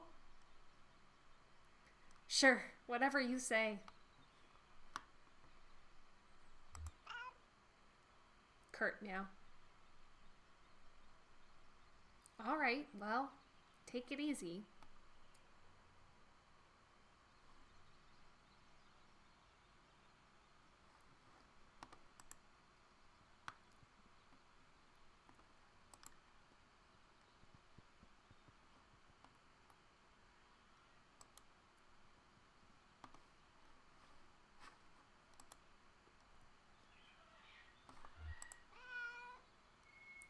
Alert, meow.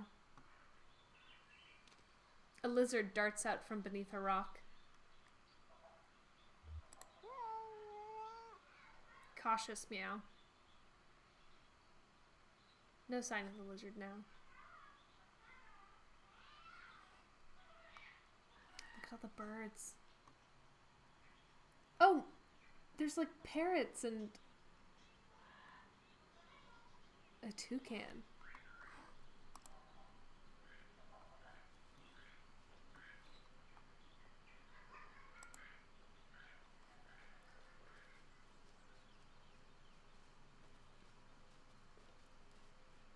Oh man, he really going through the trees, huh?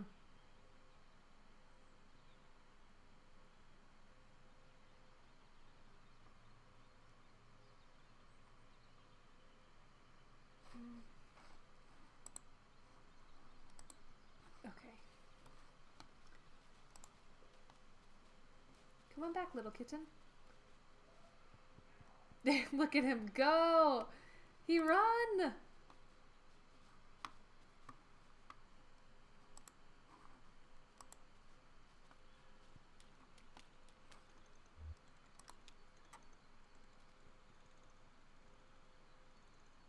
Oh.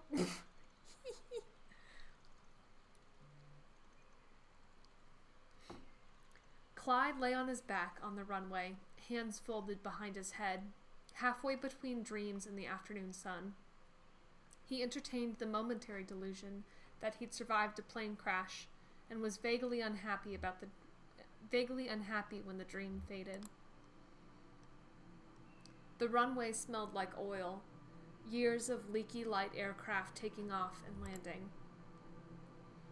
All the state said they wanted was to knock down some trees, many trees, and build a road tying the small town to the larger web of streets and highways that entombed the rest of the country.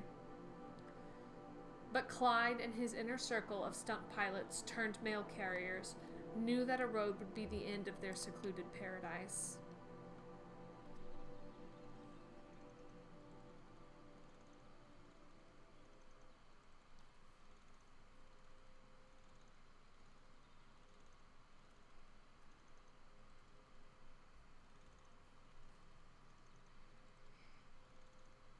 Nat says he goes so fast. Yeah, he really fucking books it.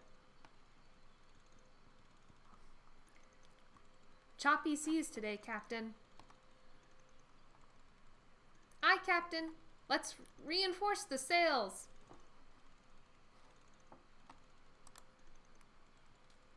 So you go right through the puddle. He do not care. Hi. Can we not say hi to you? Maybe not. Look at him go right through the water.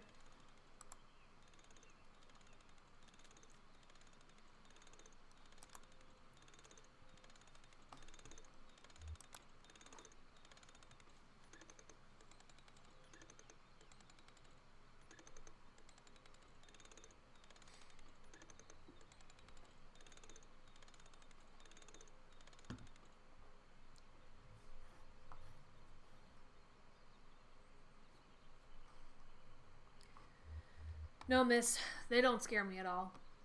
If you met him, you'd feel the same way, I'm sure.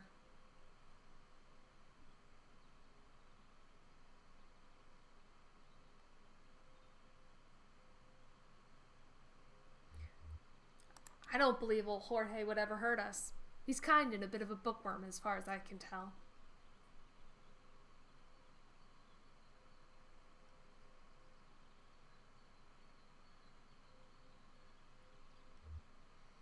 Sometimes Rita finds a book from the old library, and we leave it out for him. I think he likes that.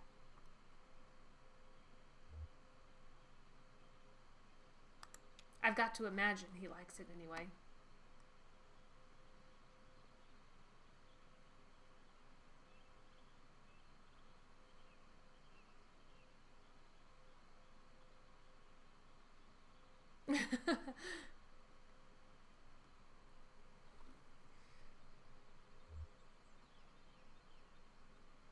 I do really like, I'll help you find a bus back to Lithuania. To tell you the truth, I feel a little bad I won't be here to care for him anymore. Isn't that something?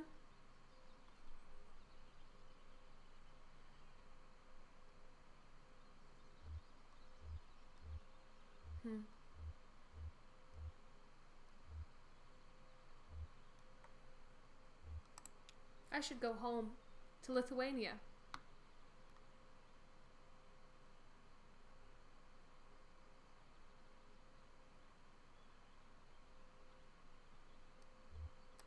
My uncle is very dying. I should be there to see him through it.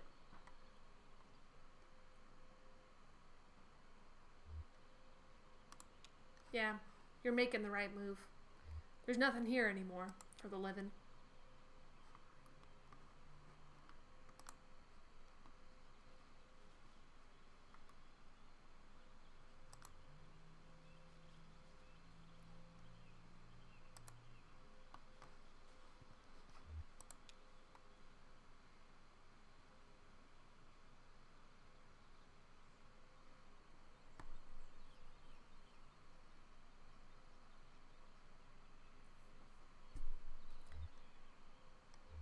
There's really never been a road to this place?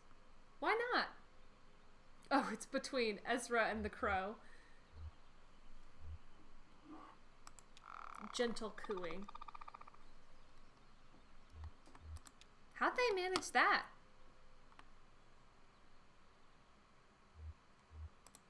A few chitters.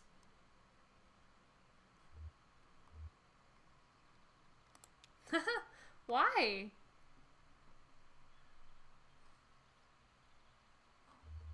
A detailed series of chitters.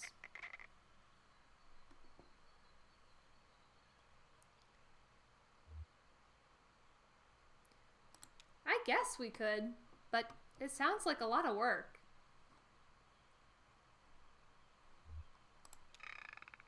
One confident caw.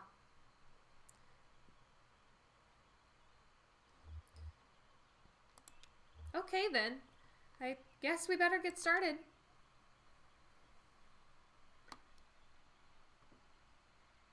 Nat says, "It's me." Anxious scraping noises.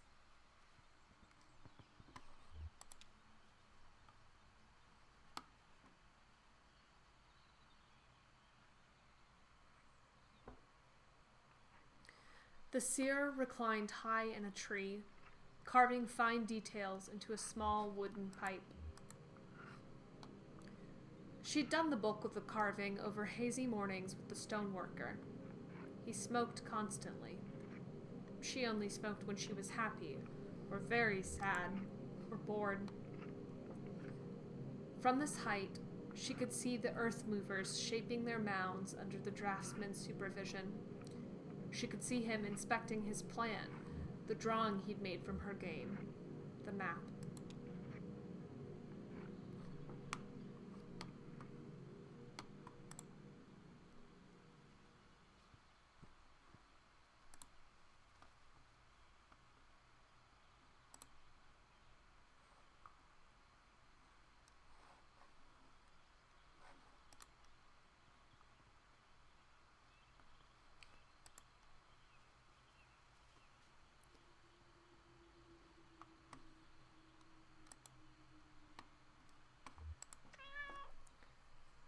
Alert meow. A croak reverberates inside the smoker. Excited meow. A frog slips out into the grass, too quick to see.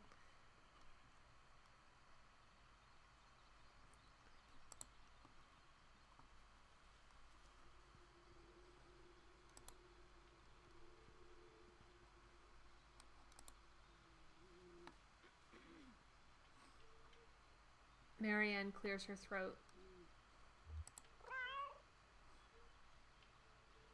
Inquisitive meow. Well, hello. Marianne nudges Wanda. Marianne and Wanda were the best of friends. Wanda, wake up.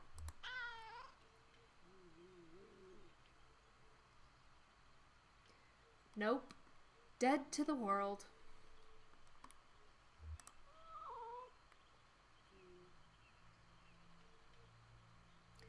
Just try again later, I guess.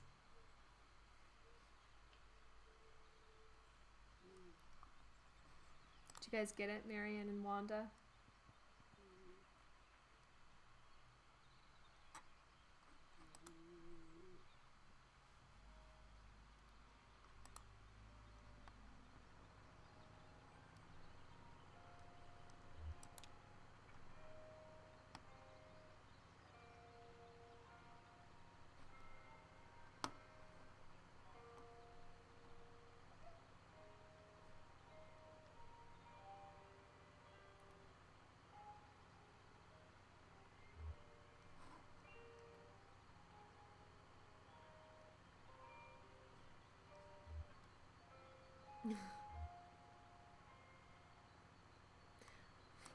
Funny how you stick together and still act like you're alone.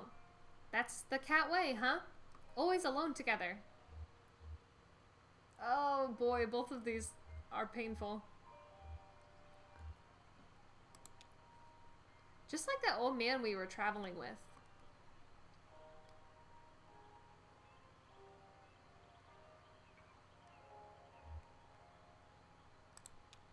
It seemed like it made him unhappy, but he thought he deserved it, I guess.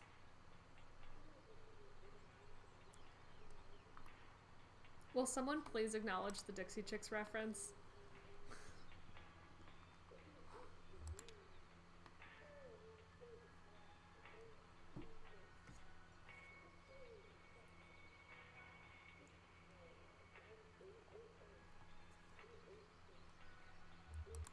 Nice little setup you've got.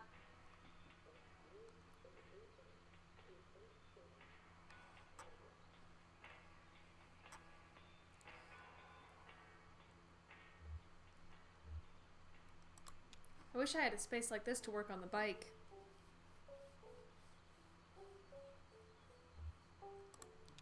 It's a custom job, the weird vector.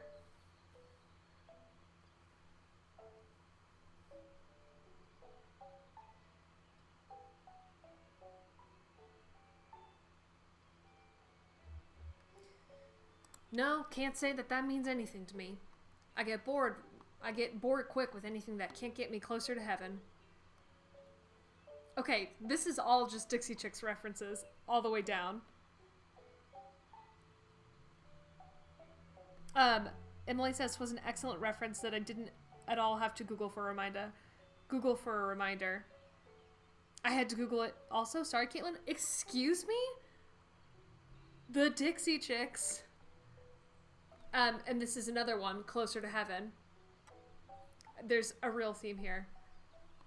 Closer to heaven above and closer to you. Closer to you. Ooh. Cowboy Take Me Away. The seminal album. It's fine.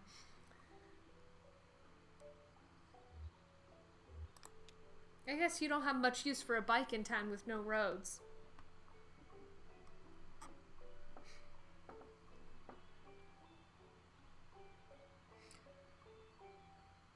Oh no. Nat has to go. Banished from the stream. Good night, Nat. Thanks for popping by.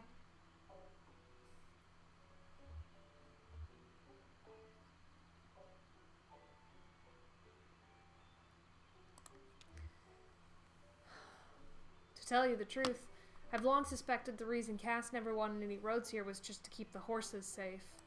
And now...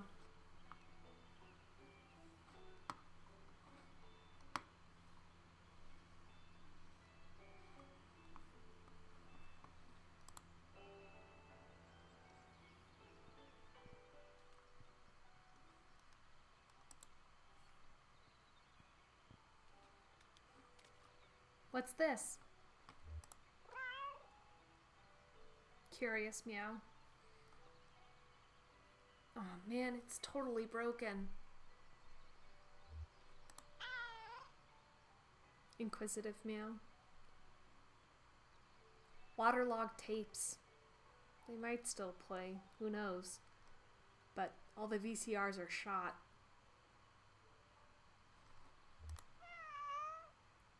Sad meow. I don't even know where to put all this. I hate to call it trash.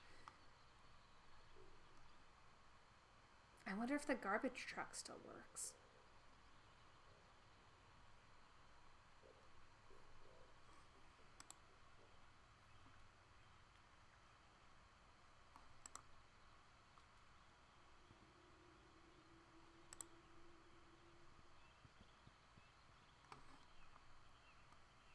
Some of these are really old. Maybe we should open them.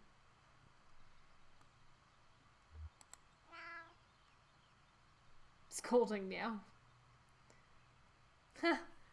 He says not to open other people's mail, kid.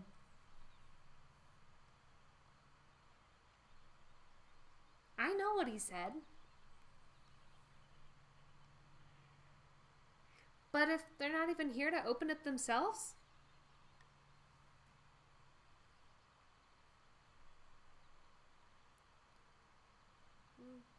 I won't tell a soul.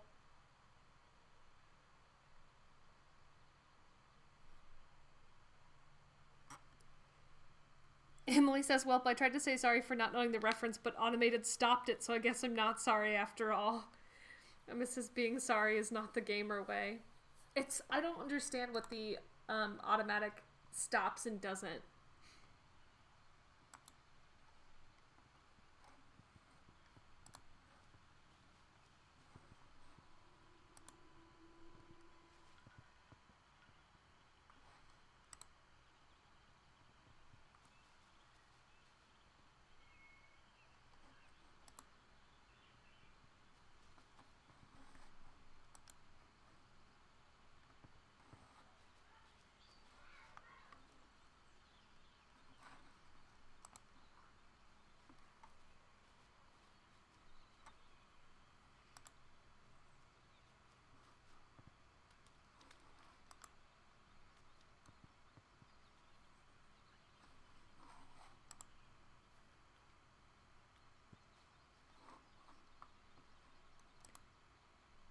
Heavier than they look.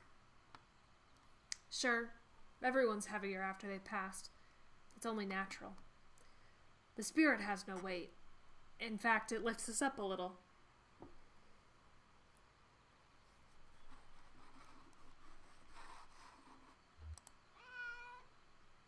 Greeting meow. Oh, it's you again.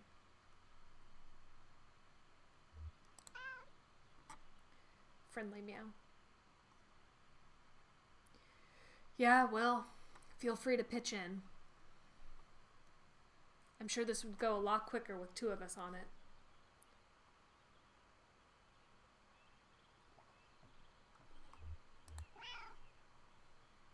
Argumentative meow. Busy, huh? What, left a sunbeam unslept in? Parting meow. Suit yourself. I'll be here.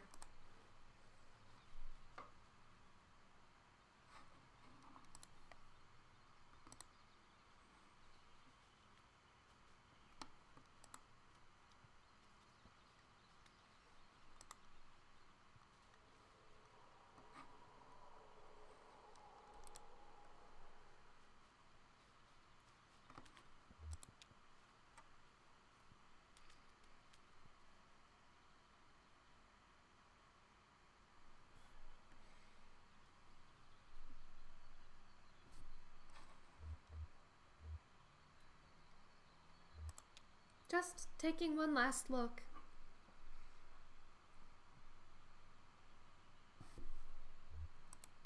Not much left to look at, is there?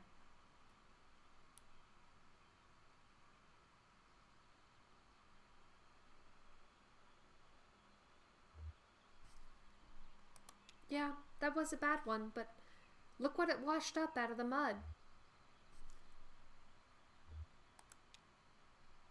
What is that, an animal bone?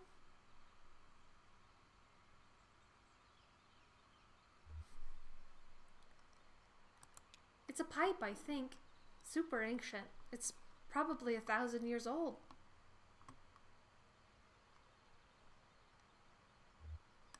The people who made these mounds, they used to carve these.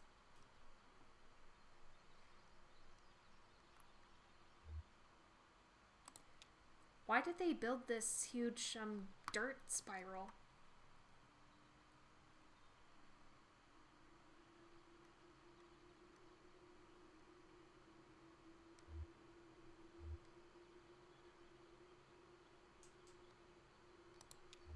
It's just art. It's all just art.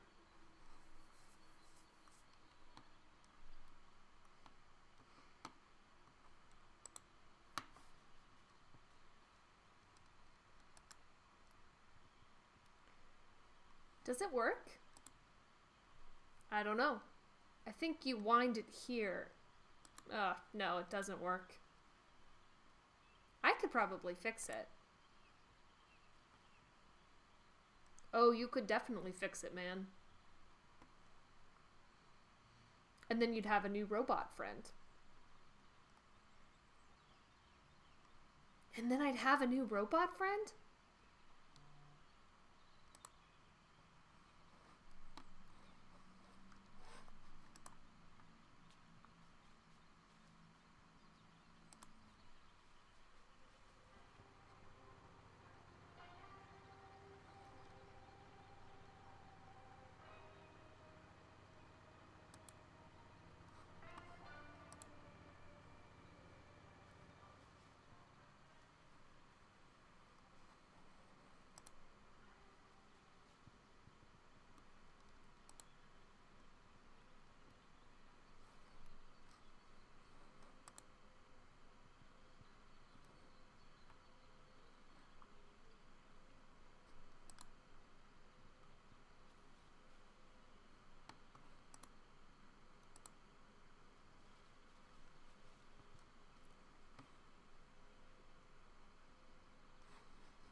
Emily says, Julian! Oh no, I thought another bird tricked me. Yeah, I also saw that and wondered if it was Julian because it seemed big.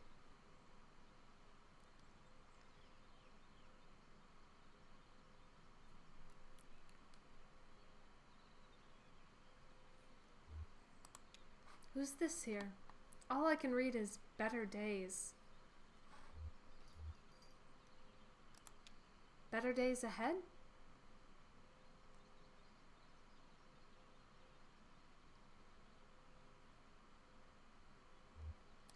Or maybe dreaming of better days once more before going into the ground.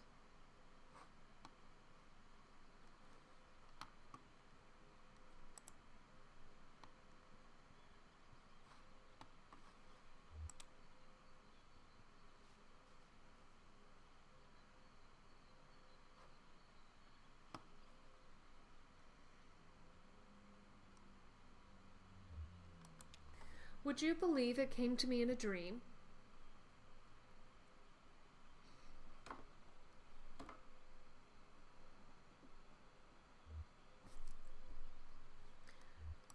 One of those dreams where you're lost somewhere kind of familiar and anonymous, like a bus terminal. Marianne is quiet for a moment.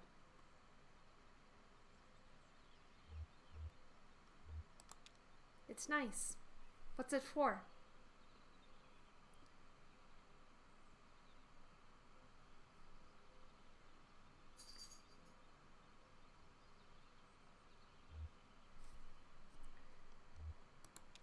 They're gonna put this up on the old barn as a part of the ceremony. I'm honored, to tell you the truth.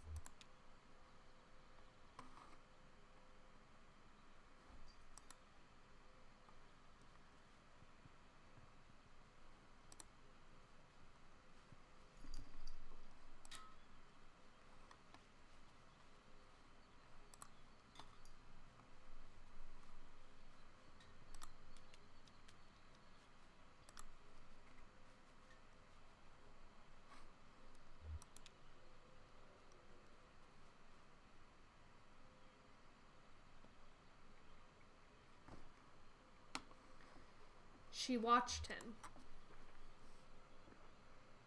She stood in her own shadow. A few deer hunters and talkers walked past, but said nothing to the seer, didn't even look. She studied the path.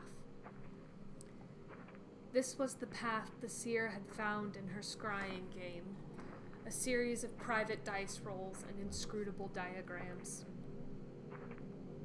At the end of the route, she'd seen a safe, quiet place. Caverns of leathery black birds, a lake of eyeless fish, a towering flame. Now the diver walked the mounds, memorizing the route. He was almost ready.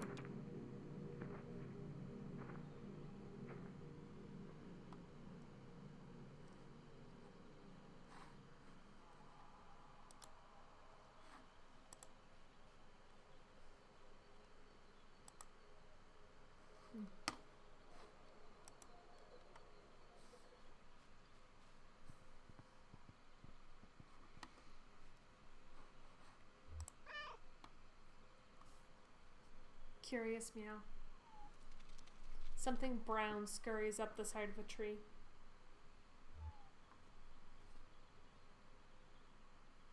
Oh, Goose, have you come to make your own cat sounds?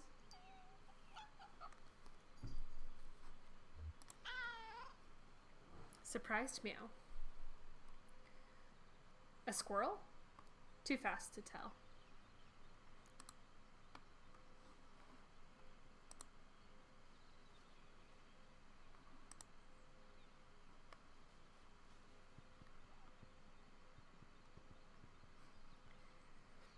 Reading an envelope. How about Greg Rabbit? Greg the Rabbit? No, like Rabbit is his last name? Well, there's no Greg or Rabbit here. Not anymore, at least. Great. Ezra opens the envelope. It is our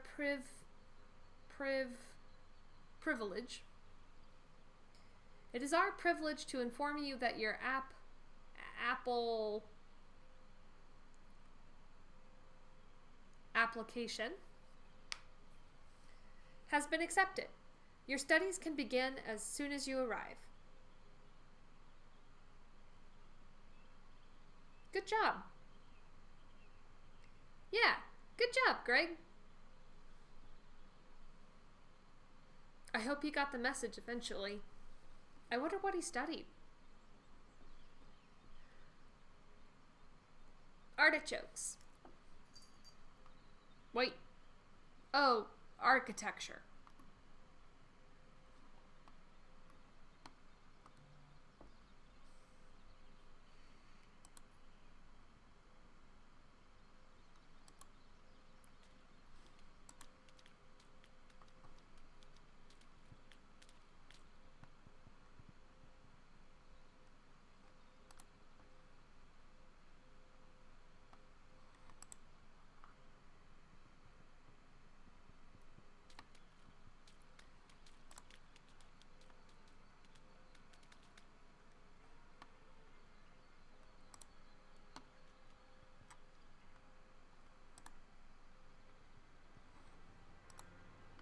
See a cat, I want to talk to him.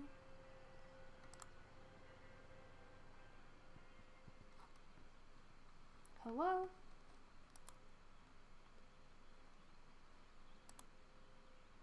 We cannot speak. Let us speak.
Where is everyone?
Do you know how long you have to be asleep before you can start dreaming?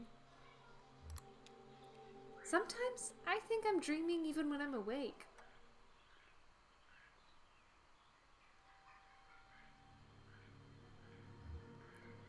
Entirely possible. Even if you never go to sleep, you'll start dreaming on your feet.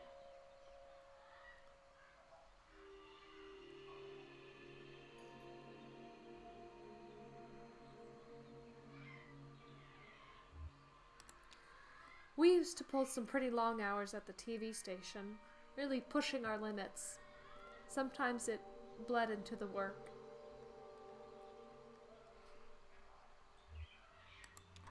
We drew inspiration from another group who lived here before us. They built this.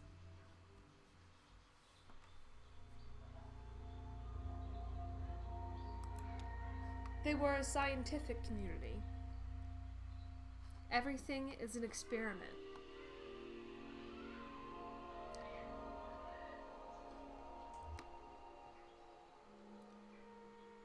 Whenever I make a decision, I never know what's going to happen next. Is that an experiment?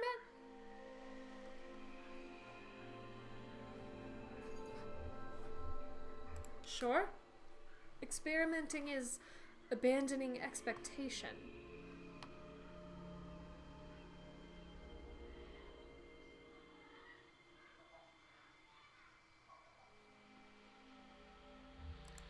You'd fit right in here. Sure, it's a mess now, but there's some residual energy from those fearless experimenters that I don't think will ever dissipate.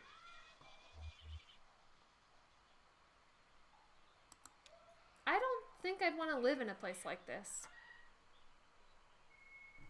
Junebug and Johnny walk up.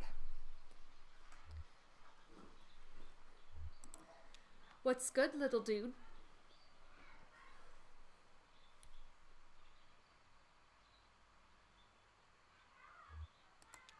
We were talking about experiments.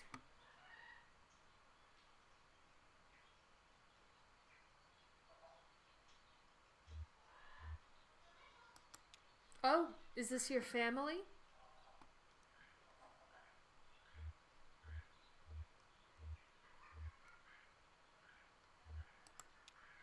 Ezra looks at Johnny.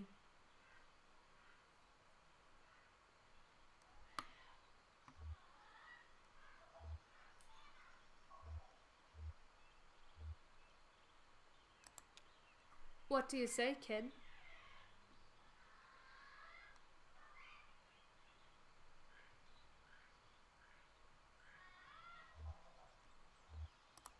Yeah, that's right. This is my family now. Ron dug a grave. God, that's an abrupt transition. Hey, this book's in pretty good shape. The City of Ladies. Interesting.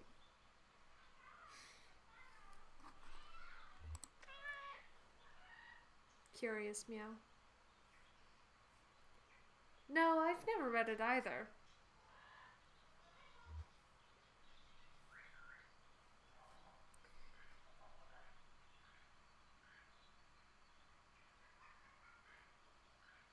Emma says, wow, she's participating. Emily says, the guest streamer has arrived. Emma saw another large bird shadow, and Emily says, I saw it again, and I once again believe Julian is here. Someday we'll see our big bird friend again. Emma says how to get there. I assume about the City of Ladies. Oops, wait. I'm not done talking. Inquisitive meow. Good question. Let's take a look. Here we go. Minerva, Circe, Sappho. Oh yeah, good city. And some ladies from the Bible. Nosy meow. I think they all get together and build a city. Sounds nice. I'll get us a bus ticket, eh? Emma says, how to get there?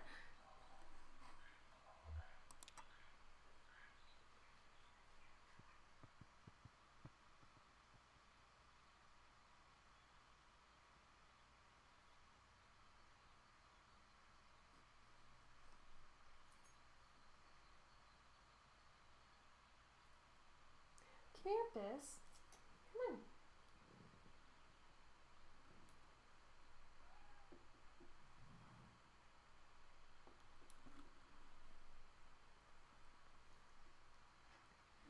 Oh. But before that, it was the... That's not Elmo's voice. But before that, it was the company store. Oh, sure. I worked in a mine for a bit.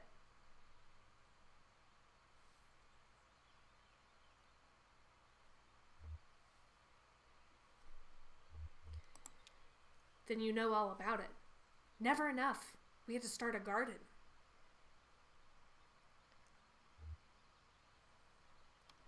But some things you just can't grow.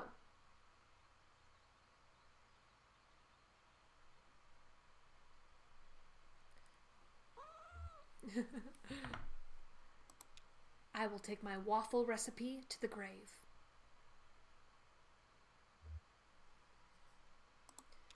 That's okay. I don't really eat. Not even for fun?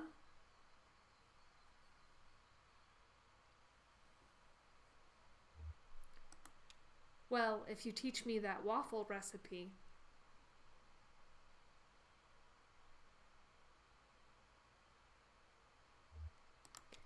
I just can't bear the thought of any son of a bitch from that power company eating one of my waffles.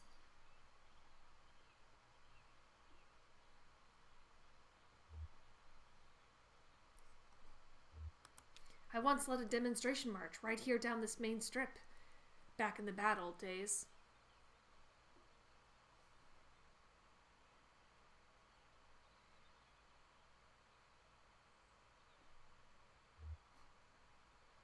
Of course, we had no formal union. They watched everyone, and they had the cops on their side.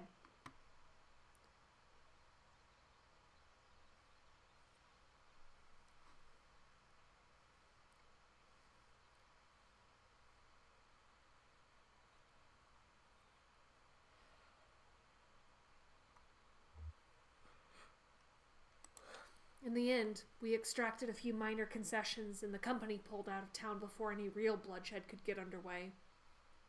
Mostly.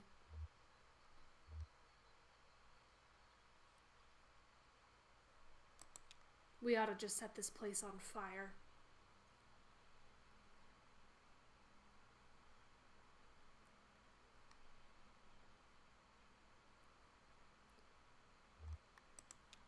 I'd like to see that.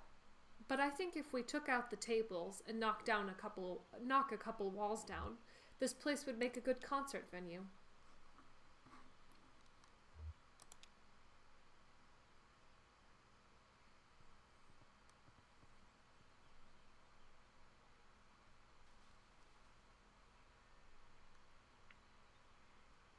(3A) Lay paper flat. (3B) Bring bottom left corner up to top right corner. (3C) Crease with firm, steady pressure along diagonal fold. Nikki applied only gentle pressure. Looser flowers felt more alive. She rolled her wrists. It was the 6th hour of her assigned company store shift, and she'd made dozens of flowers.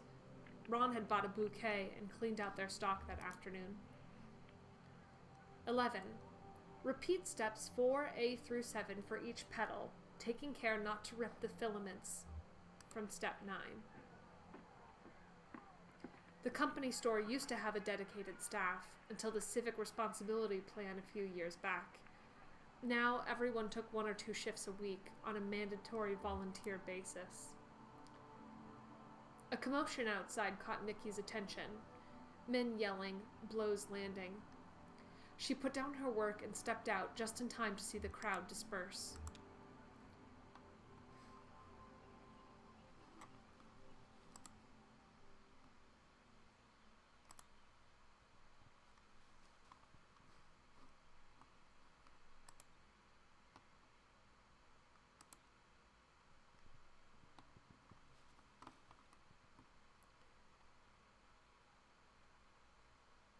I even lived in there for a bit. No way. Yeah, too drafty. I moved out one winter and never looked back. It gets cold? Sure, when the sun is down. Nice old church, though. Really nice. Really nice. Could make a nice workshop. There you go.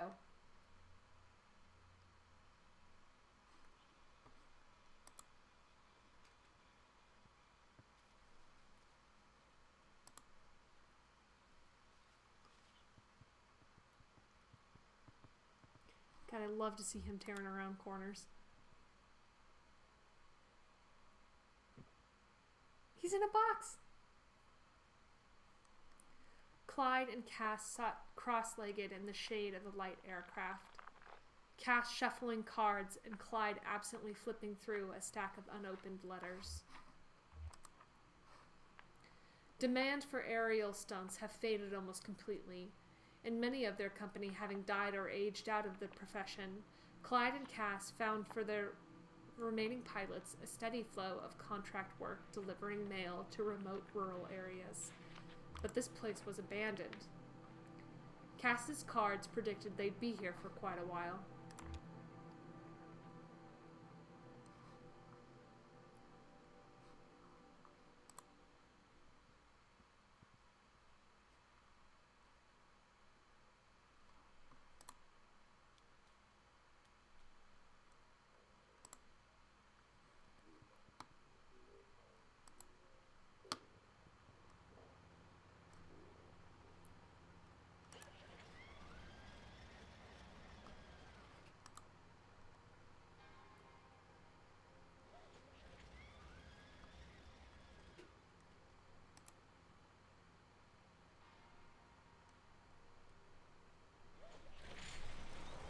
Oh God, get out of there. Get out of there.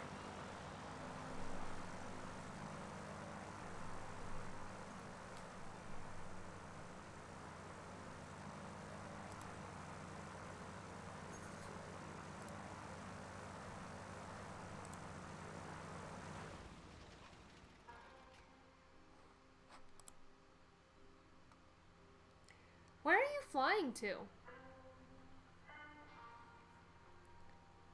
Flying?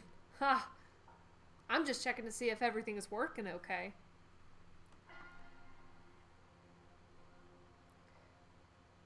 You could fly her somewhere if you wanted to, though, right? Of course. So why don't you? Here we go. Keep your distance now.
Oh, Wanta's awake.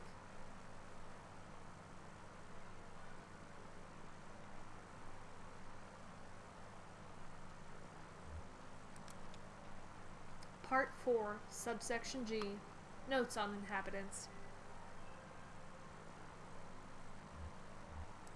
Most have relocated already, prior to the transitional event. Bureau of Reclaimed Spaces, right? I can spot you easy now.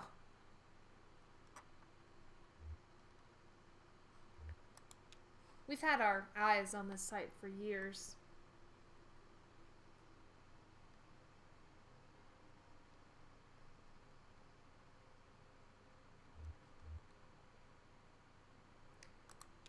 Alright, well, don't shut up shop just yet, huh?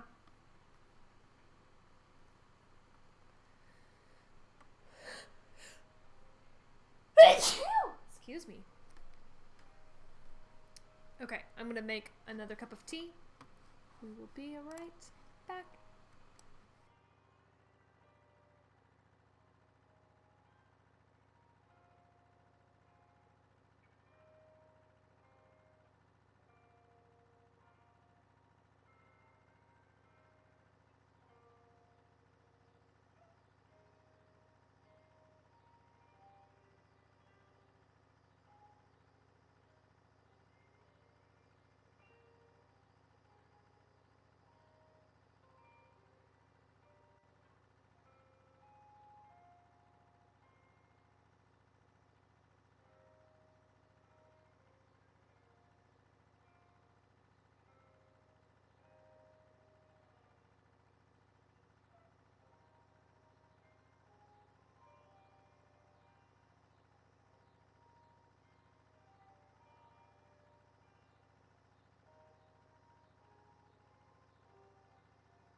Okay, we're back.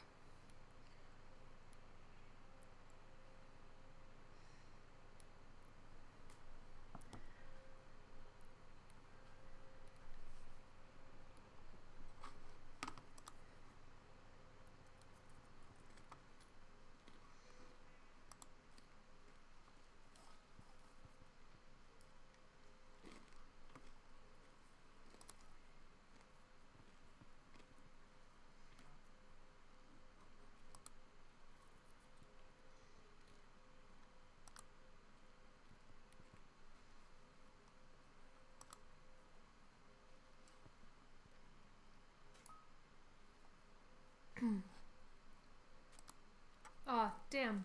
There he goes. Can we go in after him? In the bushes? Yeah. After the raccoon. Yeah? No. But it's probably full of thorns. Yeah, but raccoon. It's not happening. Okay. Oh, don't pout. Tell you what. If the raccoon comes back into town, we'll leave some food out for him. Yes, ma'am.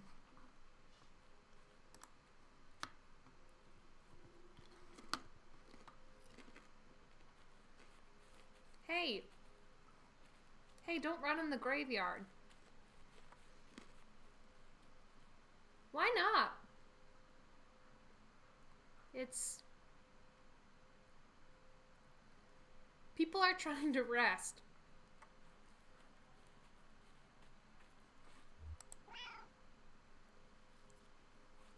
Annoyed meow. Agreed.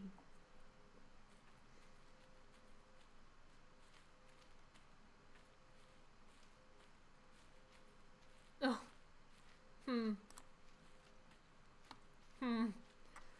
Emma says Shannon and Ezra having some pathing difficulties there in the background. And also now.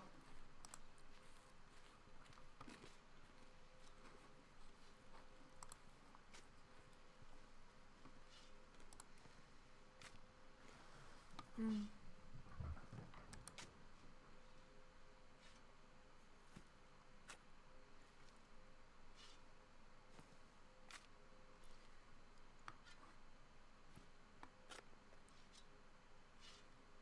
Six feet?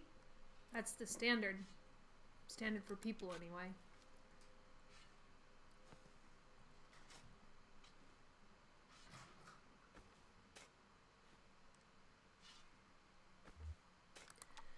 Maybe I ought to stick to the traditional depth, out of respect.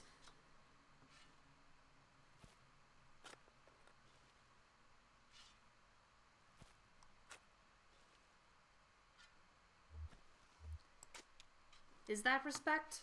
To treat them like us? Or is it more respectful to treat them like what they were?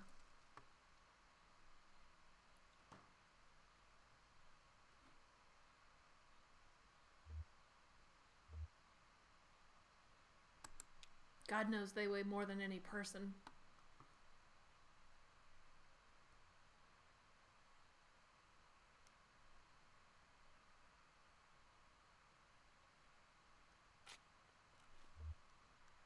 So heavy. Waterlogged. God, that's not how I want to remember them.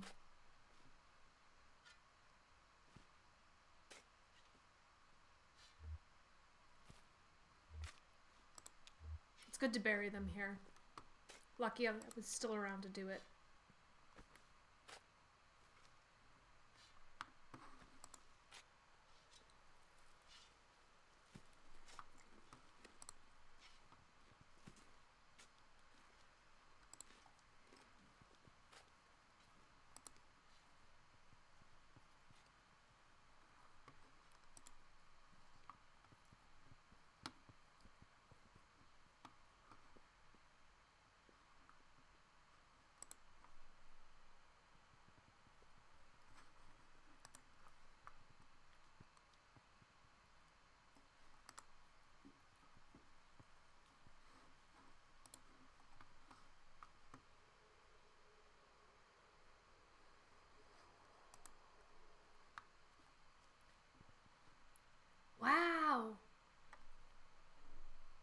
seems to be working okay. Julian's gonna love this. Who? Oh, Julian, please. Excited meow. Yeah, it's amazing.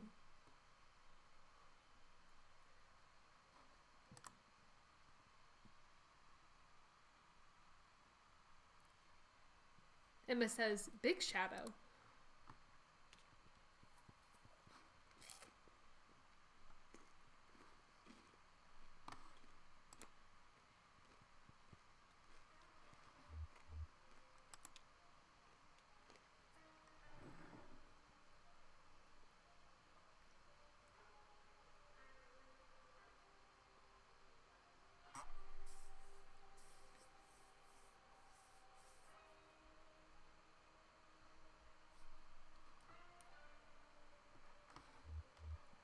Yeah, I'll miss them for sure. Beautiful creatures. So thoughtful. Whoa, look at this.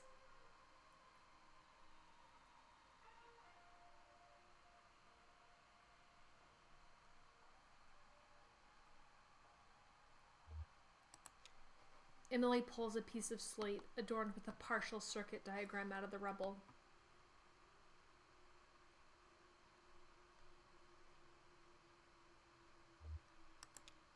Hey, I've got one of those. It's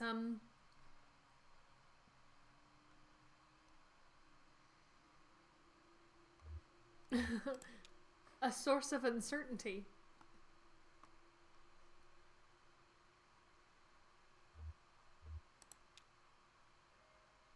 Emily pulls a videotape out of the rubble.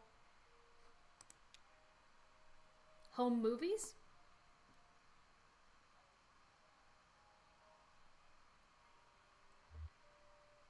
It could be. We showed a lot of them on the station.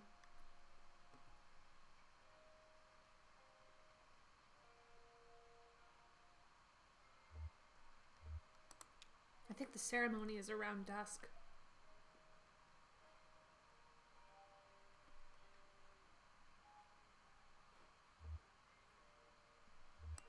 Yeah, we'll stick around. Nowhere to be.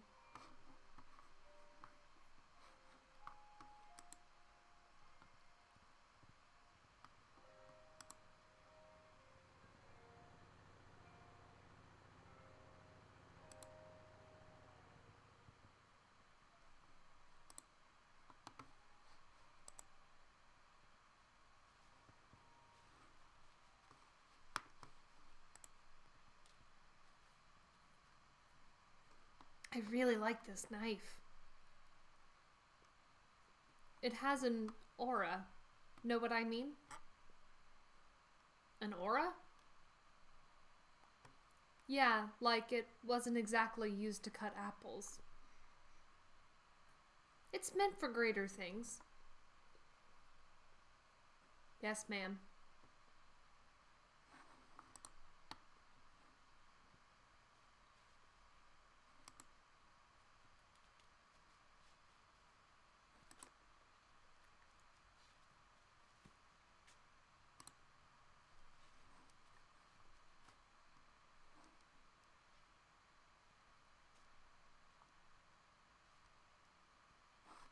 I can't get over all the parrots.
Hand me that rag, would you? The one with the embroidered bird on it. This one? Does it have a bird on it? I think so. Don't you know what a bird looks like? Yeah, but it's pretty small. I thought it was some letters. I guess it could be a bird on there. Well, it's a rag, ain't it? As long as it's a rag, I guess it'll work for Mop and Sweat. Yeah, it's a rag for sure.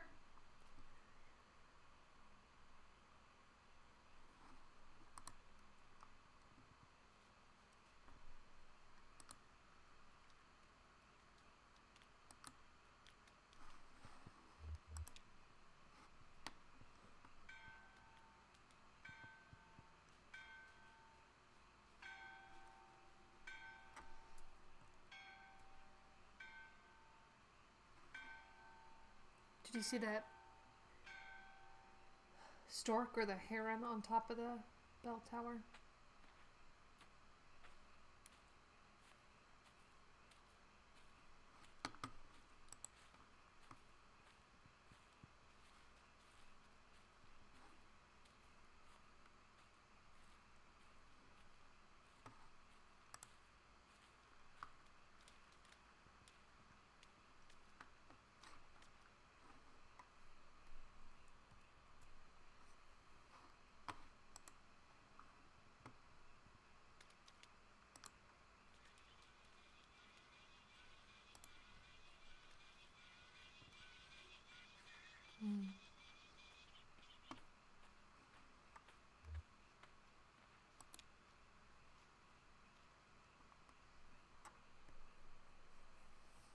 Hey y'all, thanks for sticking around for this. I know we've all got places to...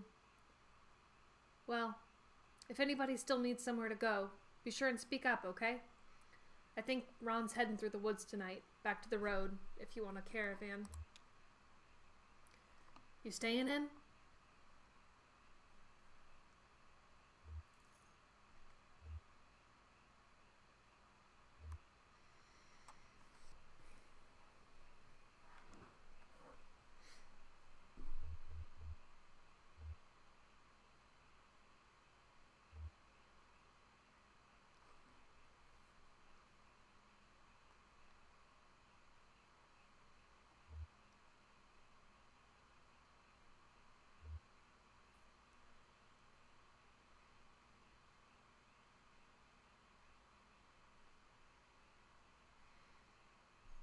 Emma says, what a game.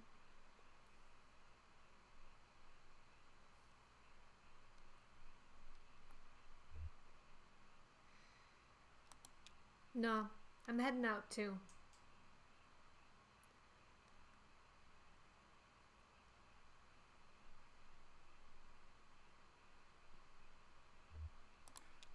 We're gonna help James move the image processor to a safe place on the river somewhere. For right now, though, we've got some friends to bury. The neighbors. Nikki has a poem, and I have a song. If anyone wants to say anything, though, I'll go first. The neighbors were kind, gentle, beautiful horses. I used to go on walks with the silver one out in the woods by... Why didn't anybody ever give him names? The silver one. Well, I guess he was gray, but his coat looked silver in the light, so I always called him that in my head. And the other one is the other one. And I love those horses. But you'd never know it if you heard me talk about them like that. So, I'm sorry, silver one and other one. Sorry I don't have better names for you. You deserved better names. Also, sorry I'm so bad at this. Anybody else have anything to say?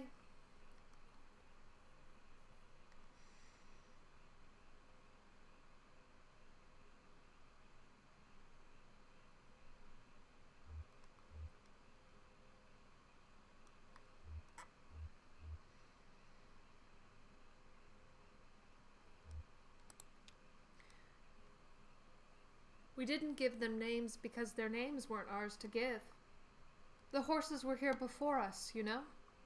They came with the people from Central America, you know, the Utopians, the people of nothing. The people of nothing arrived by horseback in October, and their first experiment was to free the horses. That was generations ago, of people and horses. I don't know when we started calling them the neighbors. We should have called them the people, I think. They were the only consistent residents of this place for over 100 years, and now they're all gone. Who are the people now?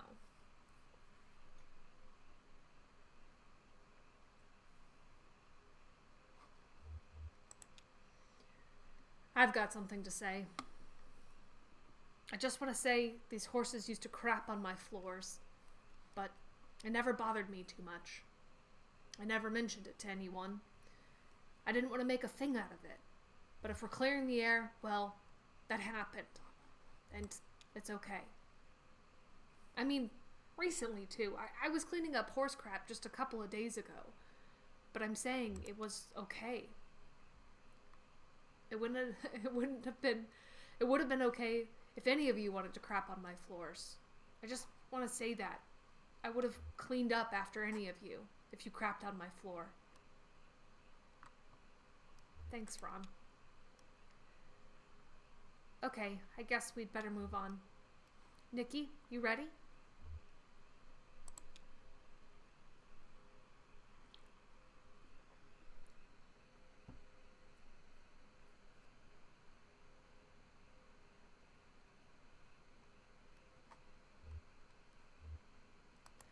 Well, the weather turned out okay today, didn't it?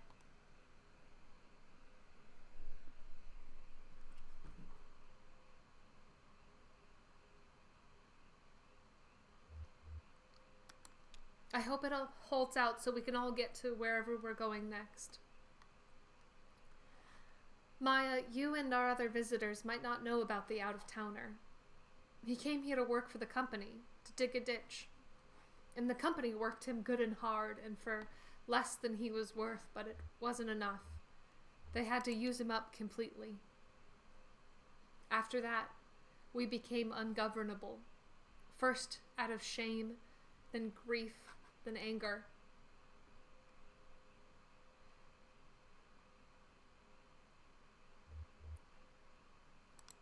This is a poem for the neighbors, but it's also for this town.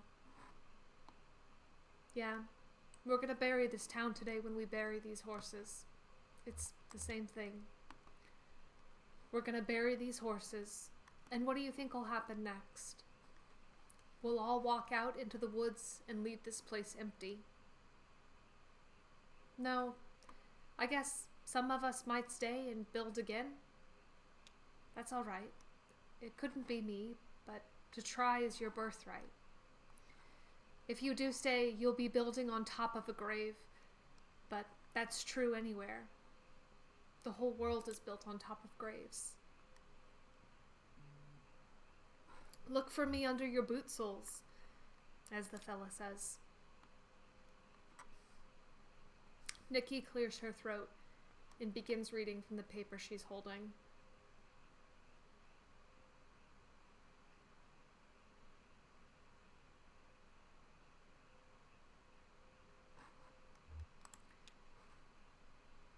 I think the grass will never grow again, here where it grew so sweet. Now only clay will rise to meet the morning air. Who would eat grass now, when our neighbors sleeping lay?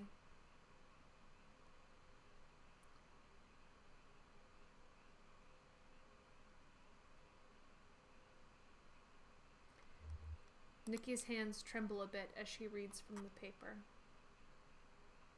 Our neighbors were the best of us, of course. It's always so, our better selves, clear of ourselves, where we can see their glory glow. They glow now underground, our friends, with love.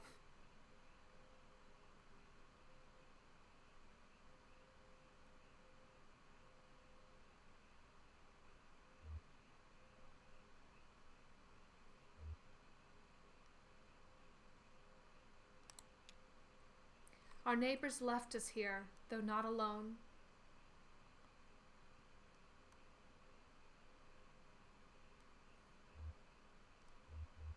Where friends have gone, we hope one day to go.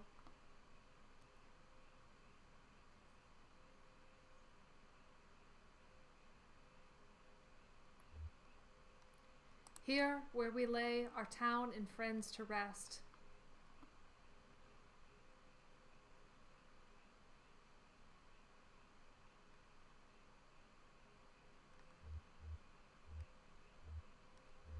May yet some day a new and hale grass grow.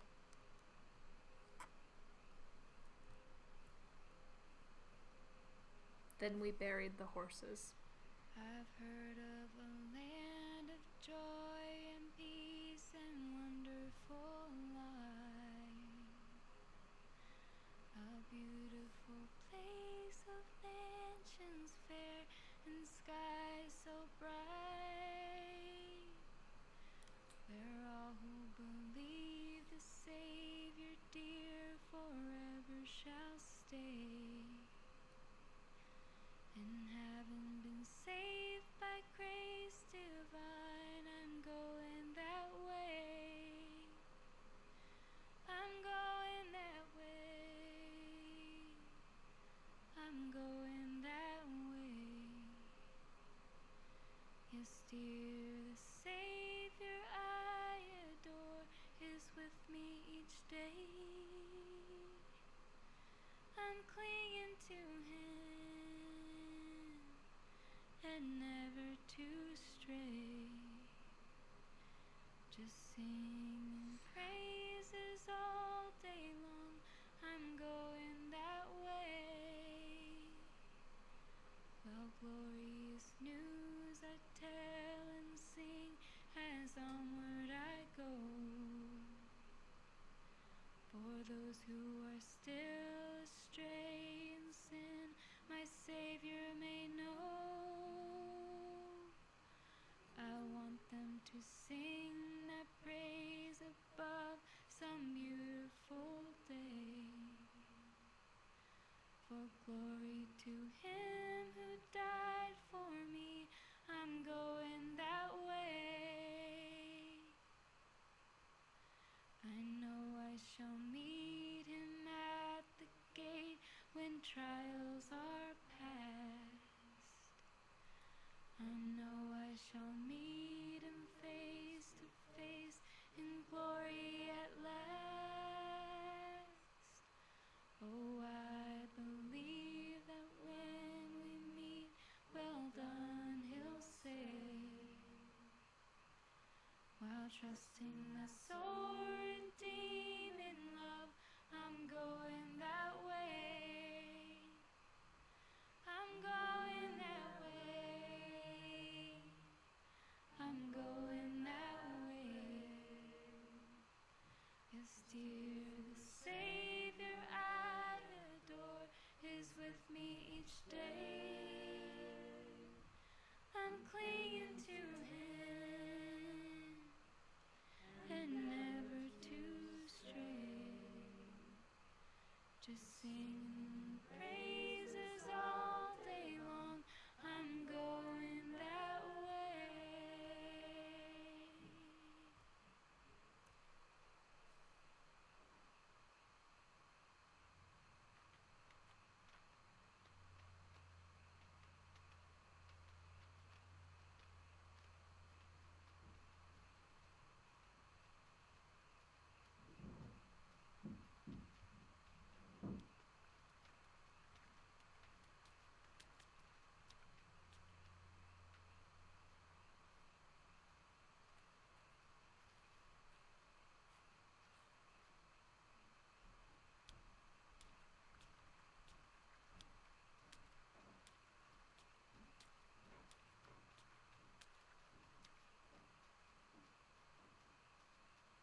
Mm.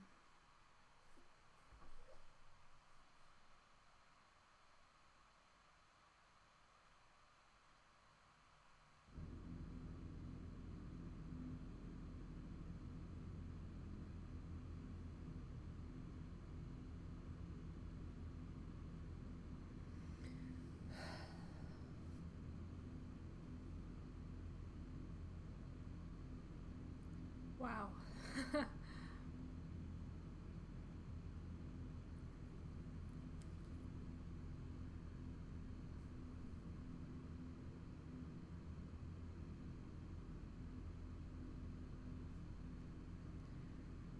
What an ending.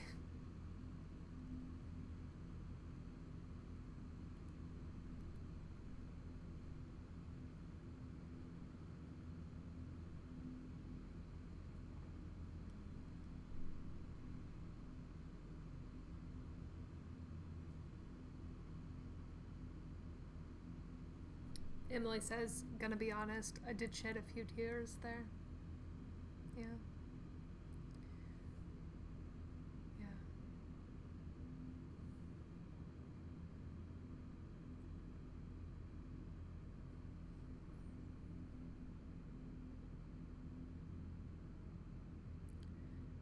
What an interesting choice to have that final act. There's no scenes, there's no break. I mean, there were time jumps within it, but it didn't demarcate with scenes like it usually did.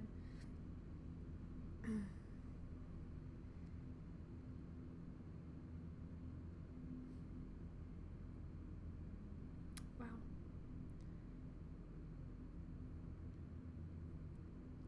Well,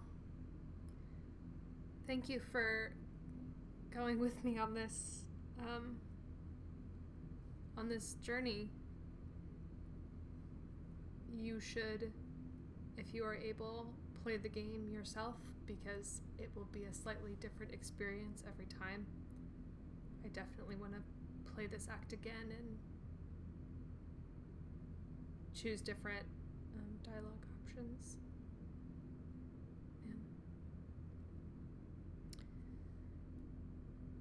Okay. Well, I think that's it for us. Thanks. Good night.